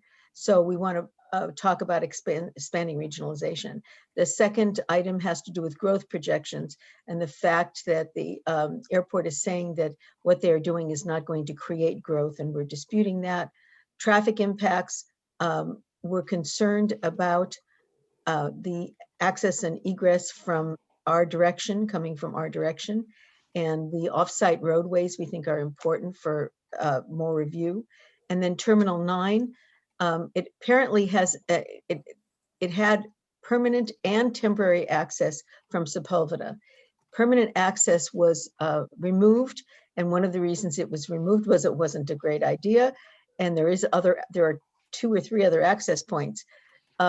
So we're saying if it wasn't a good idea as permanent, then we don't really want it as temporary either. Those are the points we've gotten since we did, and let me see if it's in the chat. That's what's in the chat is there was, like I said, very minor changes that should be noted. And I don't think they substantively changed the letter. And then we did get something from Rancho Palos Verdes, and John, you might want to comment on this, but they're going to be sending a letter that has to do with air impacts and the amount of traffic that the airport will generate, which will lead to noise in the skies over the South Bay. And one of the things we were thinking of doing, if you wanted to, is we would put a comment in our letter that would just say that we acknowledge and and, you know, support the comments of the cities, because, for example, Hermosa Beach isn't going to get their letter until March 13th. And so I was hoping we'd have more that we could say that cities are saying, but we don't know that. So we really can't support the city's letters at this point. David, did I leave anything out? Okay. So we're asking your approval for this letter with the minor revisions that are in the chat. At this time, I will entertain a motion to approve. So move, Crookshank. Second. Oh, Yeah, I'm sorry. I didn't get the second. Who's the second? Second, Jim Deere, Carson. Thank you. May we have the reverse roll call? Madam Chair, Joe Buscaino on item A in this agenda item, the letter to LAWA. I asked that I would abstain. I do chair our Trade, Travel, and Tourism Committee on LA City and wish not to take a stand on the letter. Thank you. Any opposition? Any other abstentions? Okay, thank you. Jackie, did you want me to make a couple comments? It's up to you, John. No, today, actually Samantha Bricker and the whole LAWA team that had presented to South Bay COG actually presented to our city staff and our Mayor Pro Tem and myself this afternoon. And as you've said in the past, Jackie, that it is a landside type EIR, so commenting on air traffic doesn't seem to be appropriate. But our point is that there seems to be a disconnect between LAWA and the FAA, and it's the FAA that controls the air traffic. And what we have at the peninsula is we have many planes. They'll come in groups shortcutting over the peninsula, over San Pedro and many of our cities. And when we contact the FAA about that, they really never have good comments or reasoning behind it, other than they do that for safety reasons. And so our concern is that if LAX is expanding and actually has better throughput with their aircraft and with their traffic, that's great. But what is the FAA going to do to improve their systems to not have, because the more you add more planes in the sky for the FAA and they can't handle what's happening now, what are they going to do when there's more planes? So that's our concern. And that's what we commented to the LAWA staff today. So the LAWA staff and Samantha Bricker did say that they had the same concerns that we did, and that they will continue to advocate for the South Bay at the, I forget the name of it, but it's the group that meets for noise at LAX once a month. And they'll continue to advocate. They did say that there's a new director at the FAA, or someone that they believe will be a better advocate for our region, and that they will continue to push for us. So we appreciated that, but that's our update. Thank you, John. Thank you, John. Madam Chair, if I may. I'm sorry, who's Joe asking? Buscaino again to Mr. Crushank's comments. I appreciate that. And let me know how I can be helpful in elevating and advocating for these same concerns. As you know, we are neighbors, and we too here in San Pedro have seen an increase of the different flight patterns, something that our neighbors to the north of us as well in the valley have often complained as well. And know their new secretary, Secretary Pete Buttigieg, I had an opportunity to speak with him via Zoom a couple weeks back, and overseeing, of course, the United States DOT, and know that we have an advocate being a former mayor, and let's leverage these relationships and his ability to be a voice for municipalities across the country and also here in our region. Can I Thank have you. one brief Thank you. comment, Olivia? Yes, Olivia? please. This is Jim Deere from Carson. Yeah, we have issues not with LAX flights, but with Long Beach Airport flights, because the eastern part of the city of Carson is close enough to LAX where we have the complaints from our constituents about the increase in the number of flights coming out of Long Beach. And by the time it gets to the rest of the South Bay, they're pretty high in the air and you probably don't hear them. But we have a similar situation, and we've had very good contact with the FAA through our legislative advocate in Washington, D.C., and we've been able to meet with them. And then right at the airport, just like in LAX, there is a community contact for elected officials and city governments. Thank you. Thank you. Are there any other comments? And I just want to underscore, if I could just, before we leave this item, that the issues that Rancho Palos Verdes is experiencing with play noise are definitely affecting Rolling Hills as well. So if you're going to make any mention of that, you should include us as one of the people that are affected by the play noise. Thank you. Thank you. Madam Chair, may I make a quick comment? This is Drew. I just want to thank you. I mean, El Segundo has been bearing the brunt of this fight for many, many years with a pretty substantial legal budget and a lot of political negotiating as well. So we appreciate our allies in terms of bringing this increased awareness. Thank you very much. All right. Thank you all for those comments. Jackie, please go ahead with the local control regarding health regulations. Well, I'm going to call on Stacy Armato, who's going to talk about Supervisor Han's motion, and then we have a guest from SPA 8 as well. Stacy?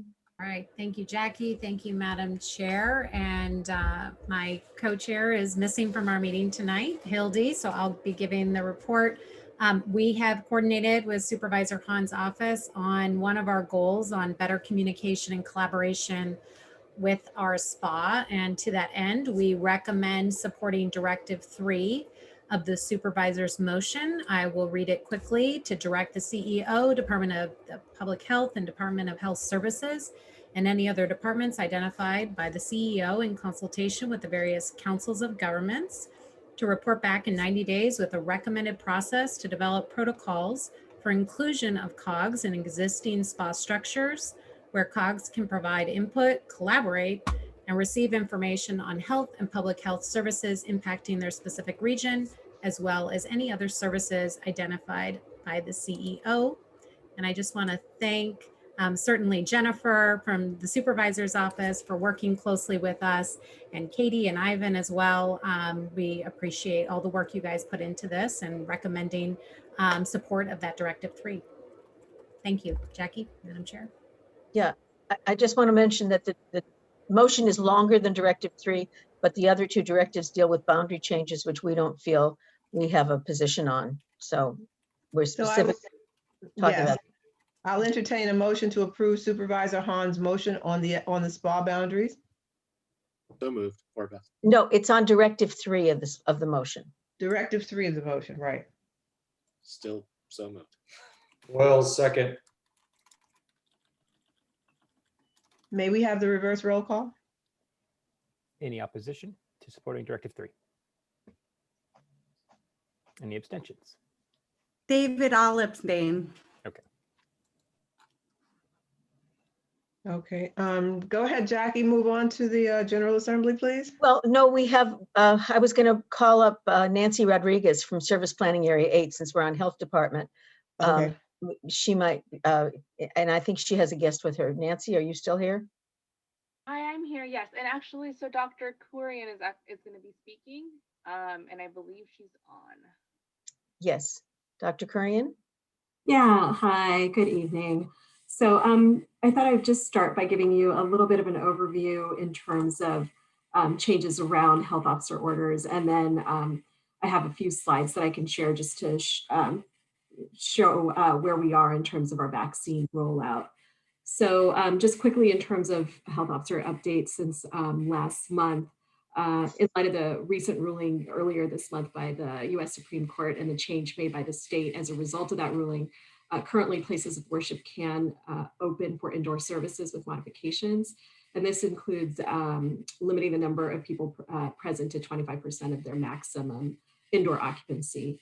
And this is really, again, just to keep in mind that, transmission is still pretty widespread here in LA County. So the recommendations, at least from public health, is that it's still safer for places of worship to hold outdoor and remote services only. That's really the safest option, especially for those who are at highest risk of serious illness. The other requirements and modifications for holding services still have to be followed. And This includes wearing masks and maintaining physical distancing. The other sort of big update in terms of changes to orders was the reopening of elementary schools. So students in grades TK through 6 are permitted on-site learning if the school is in full compliance with the state and county directives. And these directives are not new. They're very familiar to the schools that have reopened under the waiver program or for services for high needs students, and basically include things like masking, distancing required for all staff and students, and of course, infection control throughout the school. Classrooms have to maintain a stable group that has sort of a fixed membership and cannot mix with other groups. So all on-site school activities have to really happen within that same cohort of students and adults. And the size of the stable group is really dependent on being able to optimally maintain that 6 feet of distance between students and teachers. The schools are also required to report to public health that if there's any clusters of 3 or more positive cases that occur within 14 days of one another.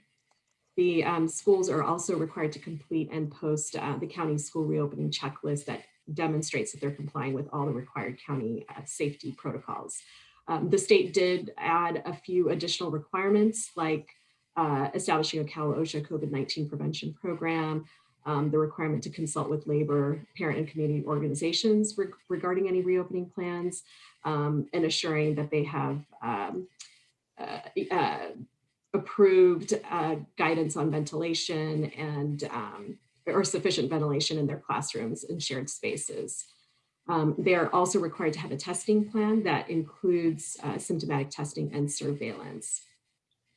And with the understanding that parents may not all feel comfortable sending their kids back to school for on-site learning, the schools do have to continue to offer 100% distance learning opportunities in addition to any on-campus classes. So public health is conducting site visits for schools that are reopening to provide some technical assistance and help schools manage any outbreaks that they do have. And for grades 7 through 12, reopening will not be permitted until our case rates drop below 7 per 100,000. So I'm going to try and share some slides now just to give you a little bit of an overview on what's happening with the vaccine situation. And let's see if I can move this and get my slideshare going.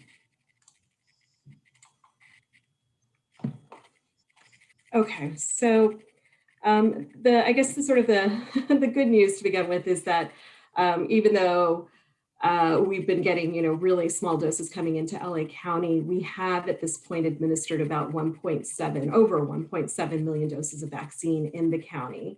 And of these, about 513,000 doses were second doses.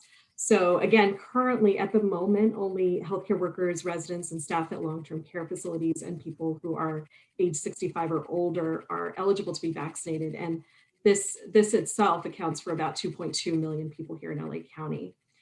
So of those who are currently eligible for vaccine, about 80% have received at least 1 dose and 23% would be considered fully vaccinated after having received 2 doses. So overall, we do still remain very challenged by the limited supply of vaccine that we're getting in every week, and also sort of the variability in the amount of vaccine that we receive from week to week. So although we've averaged about 200,000 doses per week over the past couple of weeks, what our surveys of our vaccine providers have really shown is that our network has the capacity to actually administer about 500 to 600,000 doses a week. So we're kind of still getting in a fraction of what we have the capacity to actually do. The other thing is, given the sort of limited vaccine supply, our current priority has really been to provide second doses to people who are due to receive them, especially over just the last week or the last couple of weeks. But as we start to get additional supplies in, we are going to go back to having first doses more readily available. And we'll sort of be prioritizing areas of the county that disproportionately were impacted by the pandemic and have also shown to have more limited uptake of the vaccine to date. So Should be noted that we are going to be moving into the new tiers of the rest of phase 1B, tier 1, and that will happen starting on March 1st. But it is important to note that the groups that are currently eligible continue to remain being eligible. So even if you're over the age of 65 or a healthcare worker, even though we're opening up to the rest of the tier, folks can still come in and get vaccinated if they're part of those tiers. So this map gives folks an idea of where our provider network is. So we have currently about 400 sites in LA County that are administering the vaccine. And this map actually represents a minimum estimate of our vaccine delivery network, because there are actually additional sites that are not on the map that do receive direct vaccine allocations from the state or the federal government. And this includes large healthcare systems like Kaiser that actually cover multiple counties. It also includes pharmacies and large megapods at Cal State LA and Cal Poly Pomona. The map also does not include sort of an expanding number of mobile vaccination providers that we're bringing on board. What the site does include are the federally qualified health centers, other community clinics, hospital sites, pharmacies, which include both chain and independent community pharmacies, as well as the large and small pods. So, we have a pretty extensive network that actually has the capacity to do much more than what they're doing now. And that's mainly because of sort of the limited vaccine supply that's coming into the county. So this is a map of the vaccine distribution rates by community. And this is actually as of the 14th. So we're hoping to get a more updated map up shortly. But it basically shows vaccine coverage rates by city and community across the county. So this refers to the percentage of the population in each city or community that has received at least one dose of the vaccine. So the light areas on the map indicate cities or communities where there's less vaccination coverage, and then the green areas represent areas where there's more vaccination coverage. So, we do see that there is inequity in the vaccination coverage across the county, and we see that the lowest coverage rates are really in sort of South LA, East LA, several regions of the San Gabriel Valley, the East San Fernando Valley, and then Antelope Valley. And we do also have some pockets near the ports and sort of below West Hollywood. So one thing to keep in mind as you look at the map is that the vaccination coverage rate is actually based on the total population in each city and community, and not the population that's currently eligible for vaccine. But regardless of that, the findings are still, concerning and really illustrate that we do have some deep-rooted health inequities that exist in our in LA County. So this slide gives you some demographic information. It shows the demographic breakdown of the folks that have been vaccinated. And what you can see is that for 65 and older, they account for about 50% of those who've been vaccinated to date, with females accounting for about 59% and males representing about 41%. So among the racial and ethnic groups, the whites account for about the greatest share of vaccinations to date at about 33.5%. Followed by Latinos at 23%, Asians at 19%, and then we have another category that we're still sort of trying to fully understand that accounts for about 13%. Blacks account for only 5.2%, even though they account for 9% of the general population that are 16 and older. And the Latinos are also underrepresented as they account for about 46% of the population that's 16 and older. So this table shows vaccination coverage rates by race and ethnicity among those who are 65 and above. So this table also sort of highlights the inequities and even maybe a little bit more clearly, because among those who are 65 and older, about 42.5% have been vaccinated overall, but only 24% of Blacks, 29% of Latinos, and 32% of American Indians have been vaccinated, compared to 39% of Asians and 43% of whites. It should also be noted that a relatively high percentage, 13% don't have an identified race or ethnicity. And so we're classified as either other or an unknown. We also were not able to include Native Hawaiians and Pacific Islanders in the table because of some inaccuracies in the data. So this information should sort of be viewed as preliminary as we sort through some of that. I'm sorry, Dr. Kurian, we're going to have to wind this up. We do have several other reports. Sure. Yeah, we can just end there. I can just note it that we're going to start on March 1st with the new tiers: food and agriculture, education and childcare, and emergencies and first responders. Can you make your slides available to us? Sure. Great, thank you. Thank you very much. Sure, no problem. Okay, I think Jackie, you're back on again with the General Assembly report. Well, I'm going to ask Christian and Kim if they'd like to give the General Assembly report. Christian? There you are.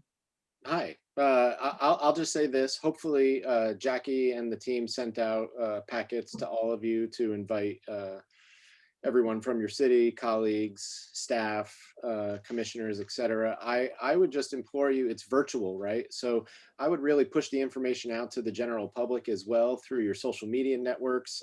This is something that is even more accessible to people than it normally would be, even though it's a free event usually.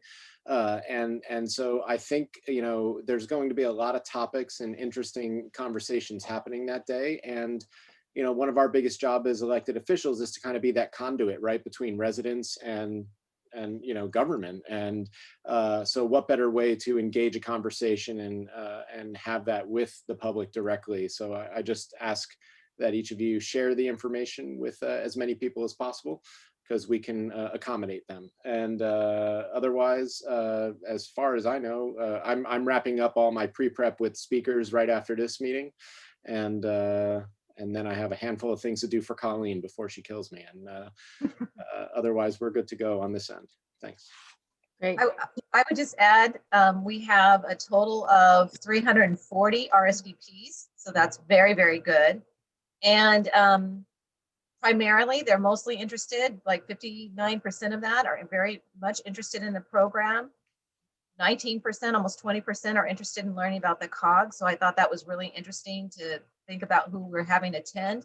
We have about 31% brand new people, never been to a General Assembly. So I thought that was really good. And then most of the attendees so far that have registered are city residents. We have about 34 that are city represent. We have about 23 that didn't actually say, so that kind of makes up that half. We only have about 18% city staff and a low percentage of electeds. Of course, there's not hundreds of electeds in the South Bay, but running around 6% for electeds. And the biggest cities are Torrance, coming from Torrance, and Redondo Beach. So those are the highest numbers, but of course, Torrance is a large city. The other thing I wanted to let you know is that our sponsorships are doing very well. Our goal, there was some discussion about the goal. We did set a lower goal this year because we weren't sure how this was going to be with the pandemic and a virtual event. So our goal was 40,000, but we have exceeded that cash goal. We're at 48,250. And we probably will hit that 50,000 mark. We have a couple of sponsors that are normal sponsors that usually attend, or usually that sponsor that we haven't gotten confirmation from yet. So I think that number will go up to about 50,000, which brings me to the last point, is to encourage everybody, for the day of the event, the exhibit hall will be open in the morning, first thing. And of course, that really adds that value to our sponsorship. So we really want to encourage everybody to start in the morning, go to that exhibit hall. We'll have another opportunity at lunchtime, but please tell everybody to go to the exhibit hall. I think that's it, if there's any questions for me. So RSVP and go to the exhibit hall. Are there any questions? Thank you. Let's move on to senior services. No, it's South Bay Fiber. South Bay Fiber Network, sorry. And I really have to tell you about South Bay Fiber because first of all, our office will be installed this Saturday. So we're very excited about that. but a lot has happened this month. I keep getting calls from people. Our PUC commissioner, Martha Guzman Aceves, who is the PUC commissioner that's involved in technology and broadband, she was apparently at an assembly budget committee, and she testified that our project is an innovation that all of California should follow. And Assemblyman Marisucci was on a panel this week, and he cited our project. I'm getting calls from everywhere. Today, I was briefing San Diego about our project. A lot of this is coming because there is something called a consortiums that the PUC has created, and LA County, does not have a consortium. Ours is defunct. And so there's an application out right now, and there's two different competitions, entities competing for the consortium. And so we are like the hottest property in town because everybody has heard of us and wants us to be involved in their consortium should they win. So it's very, very exciting. And then there's something else that I cannot tell you about. We're sworn to secrecy, but we'll have a very important announcement tomorrow, and we're very excited about it. So I will watch your email. We have to wait till Saturday. We have to wait until one day after tomorrow. Okay, so we have to wait till Saturday. Watch your email. We're very excited. Now Objection. Can't wait. I know. Well, I hardly wait to not tell you, but they told us we couldn't. So, Okay. And it's a public meeting, so that would really be bad. Right. So now we can go on to senior services. Thank you. Senior services, please. So Britt, were you going to report out on anything? Because if not, I have a couple things. Yes, I was just going to say that we are receiving encouraging reports from some of our senior centers that registration sites are becoming more approachable, that our seniors are actually being able to register, and it's been very helpful, the more sites that have opened. So, as you know, that was very frustrating and discouraging at the beginning. And we're not meeting until the last Tuesday of March, but we also want to just encourage you to continue informing your residents about the Home Share South Bay program through Silver Nest, and helping seniors connect, those with homes connect with roommates and those who need housing. So yeah, do you have anything else, Grace? Yeah, the only thing I wanted to add is that we're going to be revisiting the age-friendly network, because we really want to get that going for the South Bay so that we can become, the COG can become a regional age-friendly community. So right now we only have El Segundo and Hermosa Beach that have completed the application and submitted the letter from the mayor of those cities, respective cities. And so we're really going to be working on our other cities, because I know Inglewood has reached back out to me, and we're working with Hawthorne. So we've got to get we want to really get that one going. And then the other thing under seniors is the AARP Community Challenge grant opportunity has opened up, and I've sent that information to all of my contacts within all of our cities about potential funding opportunities, and those applications are due April 14th. So that's it for seniors. Thank you. Grace, you're still on for homeless services. Okay. Jackie, I'm going to toss it to you. Did you want to do the first part, the client aid? Well, or are you tossing it back to me? I'm going to probably toss it back to you, but let me just say that at the steering committee, we did approve a recommendation to the board that inadvertently got left off of this agenda, and it is a homeless services, and it has to do with client aid. We're funded by LA County with innovation funds to be able to provide aid to people that need it. And the question we had that the steering committee addressed was how we would divide that client aid and how would we dispense it. And so Natalie has put in the chat the memo from the steering committee, and I want Grace to go over it. We did discuss it with city managers, and the steering committee unanimously approved the recommendation to the board, but we'd like to ask you to approve this recommendation as well. And I think that this is under a title that says action items. So I think it's okay for us to do it, but if you would like to be extra sure, we probably should have a motion to add it to the agenda formally. So I will entertain a motion to add that to the agenda. So moved, Horvath. Second, Tanaka. And may we have a reverse roll call, please? Any opposition to adding the client aid item to the agenda? Any abstentions? Okay. So Thank Grace, you. Okay, Grace- so I'll briefly tell you what the proposal is we have, as Jackie mentioned, it's Innovation Fund money from Measure H, and we have $123,500 that's going to be used by cities. And the money can be used for rental assistance and prevention. And even though there's the eviction moratorium going on, there's still other ways that people are finding that they're losing their housing. And so we have the ability for some back pay of rent and or moving expenses to get clients into more affordable housing. We're going to be working with PATH as the service provider for this project because they're actually absorbing it into what they already do for us in the South Bay. And then the other situations where funding can be used is for motel stays prior to employment, housing, or medical appointment for a maximum of 3 nights. We have emergency fund for police departments to access motel vouchers for vulnerable populations, for instance, over 65, pregnant female, et cetera, for a maximum stay of 3 nights. Because what happens is Friday evening comes around, all the service providers, that have all gone home, and the police are still having to deal with individuals experiencing homelessness. And then that money can also be used for any type of mental health or substance use treatment facility to either pay the fee to get into the facility or pay the transportation to get to the location, because many of the sites are in the out in the San Fernando Valley.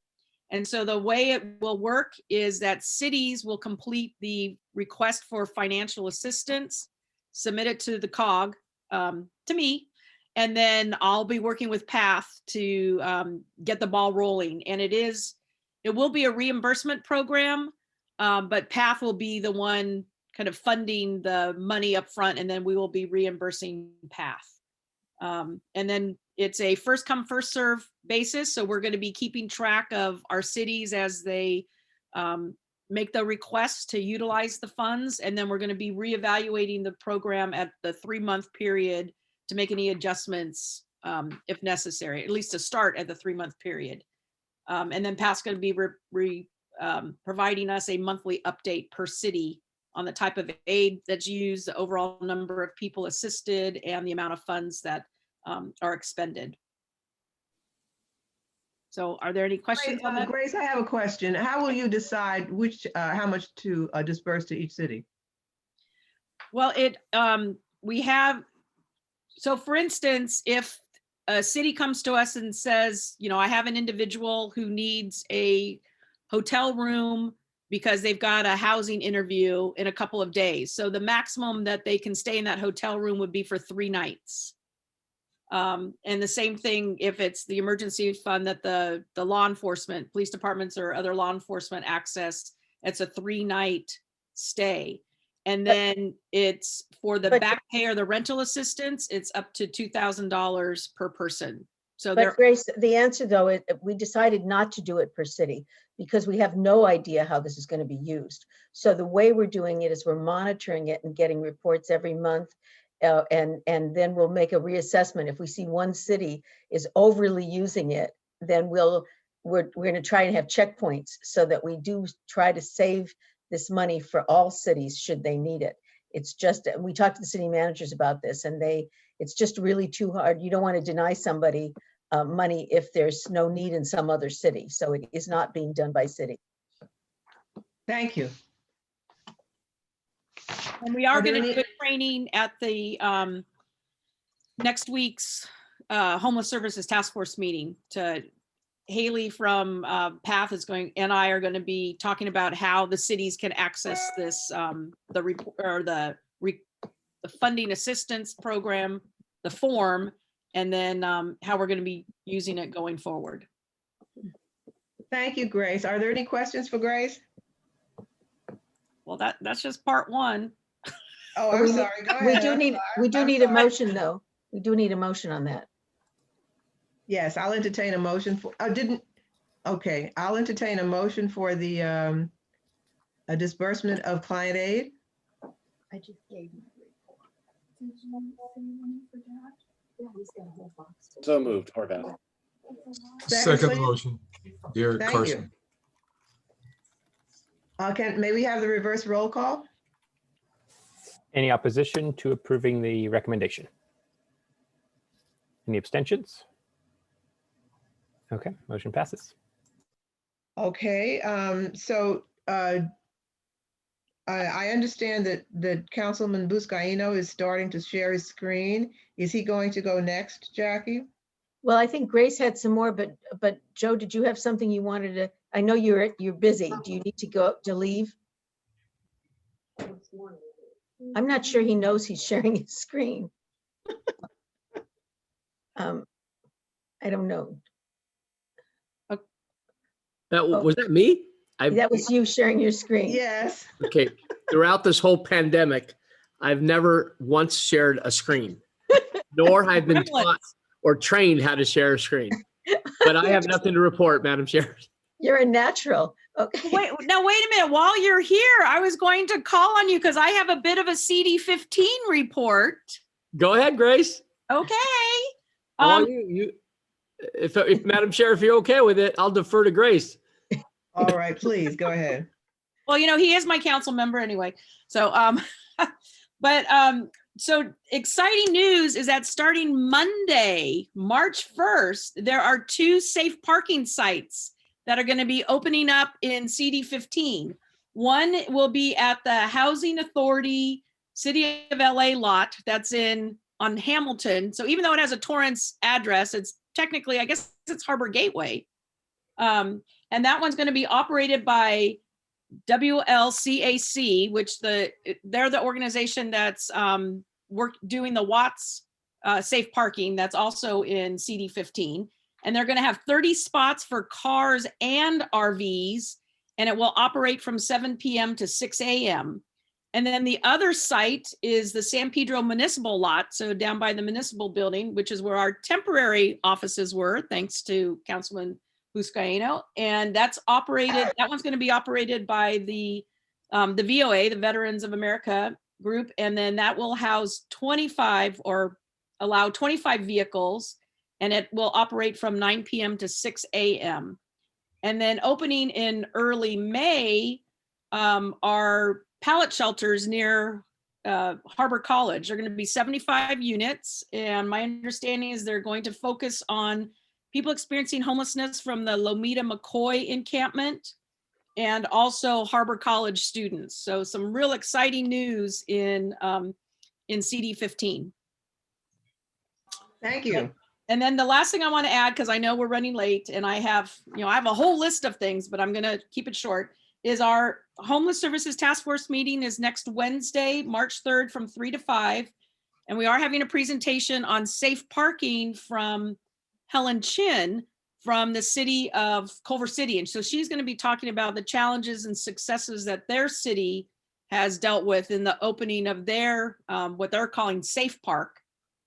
And then also representatives from LASA will be in attendance, and they're going to provide an update on state and federal legislation and any funding opportunities that are attached to that. And then also along with program models and services related to safe parking and tiny homes. So that's on the docket for the Homeless Services Task Force meeting. Oh, and then the last thing, I'm sorry. At the January meeting, board member Zuckerman commented on the Bakersfield program. And so I just wanted to let him know that we have, and this program has ended functional zero of chronic homelessness. And I did reach out to Bakersfield, spoke with the executive director of the Bakersfield Kern Regional Homeless Collaborative. And this has been a 5-year project in the making and really the focus has been on the training and learning really of city staff, elected officials, the business community, and the general public as well as building capacity to get to that functional zero. And so I've invited them to come to potentially our May meeting or July meeting, whichever works best for their schedule. And that's it. Thank you, Grace. Are there any comments or questions for Grace? All right, I think we're back to you, Jackie, for opportunity. Yes. Yes, opportunities to serve by March 25th. I need to know if you're interested or you know someone that's interested in the Metro Service Council. Elected officials can do that, as well as people from the community, as long as you're going to monitor bus lines for Metro. And then also and there's also a seat that is open on the SCAG, on one of the SCAG policies committees, Transportation, Economic, Community Economic Development, or Energy and Environment. And then also our Form 700s are due. So please let us know if you have any issues with that. I don't think we have pictures. I don't know. I don't know, David, can you show that our latest edition on office warming is a city from Redondo Beach? I mean, it's a picture from Redondo Beach, which David is going to try to hold up, but I don't know if we should just do it next time and you're muted. I don't think it'll show with the background and stuff. So we'll show the office warming pictures next time. And then under other, I just want to I just want to let you all know, because I know she's very important to all of us, that we're going to give best wishes tonight to Natalie Champion, who is leaving us for a couple of months to have another little girl. And so if you have any inquiries or questions that you would normally ask Natalie, please let me or David know, and we'll let you know about when Natalie brings her little girl into the world. So we want to thank you very much. And congratulations, Natalie. Oh, thank Congratulations, you. Natalie. Thank you all for your support. I appreciate it. I saw two hands, Colleen and someone else, George Chin. Yeah. I was clapping. Oh, So was I. Is that right? Okay. Are there any other comments or questions? All right. So now we're on to agency reports. We have a report from the LA Sanitation District regarding Senate Bill 1383, I believe, from Maria Rosales. Hi, everybody. Thank you for the opportunity to present. I'm here on behalf of the sanitation districts to let you know how the sanitation is actually doing organics recycling, food waste recycling. And I know we're pressed for time, but I wanted to make sure that everybody gets to see this program, because with SB 1383 rolling out next year, it falls right in line with what we're offering our cities and our customers. So there's normally a longer version of this, but we're gonna get right to it. If you haven't heard of the sanitation districts before, we serve 5.6 million people, and with wastewater, all of your cities are probably in our service area, or most of them. But we also have our solid waste side. We have a network of recycling centers and landfills, transfer stations, and we also have a series of energy recovery plants. So food waste it's almost perfect for us, because it comes across all these different areas that we have, and that's what I want to show you really fast. What you see here is our recycling station in Whittier, our MRF in Whittier. And here we have a special place where we do food waste recycling. So we get source separated food waste. This is food waste that's separate from the residential route. This is from commercial routes, and it gets brought to us. As you can see, when it comes, there's quite a lot of bags. It's not mixed with trash, but it has a lot of bags, maybe forks.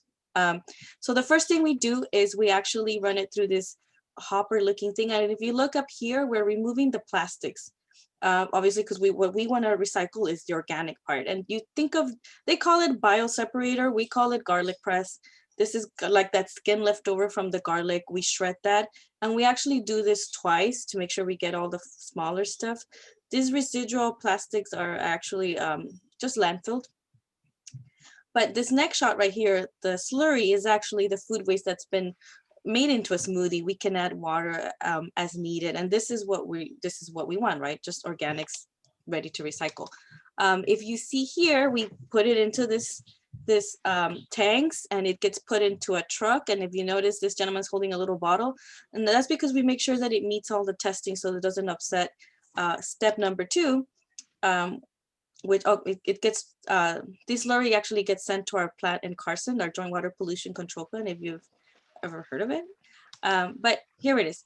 The slurry gets put into our wastewater digesters, anaerobic digester tanks, which are actually like big stomachs, and that's why we make sure we test the pH. We test the slurry to make sure it doesn't upset the bacteria that you can see here. So again, because we already have wastewater treatment plants, we have recycling centers. We really require very minimal infrastructure to be able to set this up and start offering this. From the digesters, actually in 14 days, the food waste slurry, it's mixed with wastewater sludge from our wastewater process. In just 14 days, it produces anaerobic gas, which has a heating component. And that goes into our power plant that's been operating since the 80s. We produce enough power here that we're actually power-wise, but we also put it out in the grid. So people around the area are actually getting green energy. But this facility is actually topped out. So now we have more biogas than we know what to do with. So the next step that we've kind of moved forward, when we just completed in November, was using biogas as vehicle fuel. So this is a short video that just shows you, if you're driving down Figueroa, this is going south this way, going north, you see this new road work. It's actually a pipe that's taking the gas from the digesters, and it's taking it towards this little, looks very small, but it's right here. This is our biogas conditioning system. This is where we treat the digester gas and turn it into vehicle fuel. It's very small. It's right here. We clean it, compress it, and we send it right next door, which is our fueling station. This fueling station is open to the public. It's right on the southeast corner of Sepulveda and Figueroa. And people, if you have a renewable gas vehicle, you can use it here. Again, we're very excited that we can have food waste kind of fuel our cars. Our program is actually operating currently at 50% capacity. These are some of our agencies that have worked with that in the past, but obviously there's room for us to grow. And if anybody's interested in working with us, just let me know. And that's the very short version of this tour. I'm going to put in the chat the longer version of this if anybody's interested. And if anybody has any questions, just make sure you can let me know and I can put you in contact with the right people. Thank you very much. Thank you very much. That was very interesting. And does anyone have any questions for Ms. Rosales? I have one, Madam Chair. Oh, please sure. Go ahead. It's just any sense of the tipping fees for that food waste that you guys accept? How does that, what's the revenue model like there? Oh, so the tipping fees, I think at the Puente Hills MRF, so if you bring the food waste whole, is about $70 a ton, obviously because there's a lot more process, but I believe it's much less. I believe it's 50 if you take it just to the joint plant already slurried, because it's just really a piping delivery step. So I'll also put the website to our program, and it actually has a link to our tipping fees page. If that's it, I'll just put my information down in the chat. Thank you so much for your time. Thank you so much. So we'll move on to agency reports. I believe Councilman Buscaino, you do have an agency report on AQMD, am I correct? You're muted. Joe, you're muted.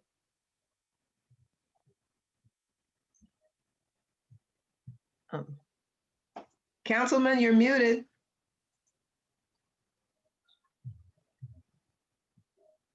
AQMD, right?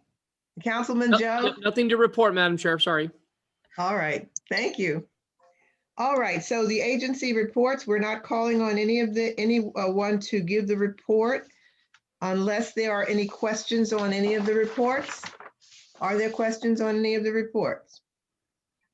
Okay, we'll move on to upcoming events and announcements. My only announcement is we hope to see you all in the morning at 8:30 at the League of California Cities, South Bay Cities Association of Chambers, and COG meet and greet with our legislators.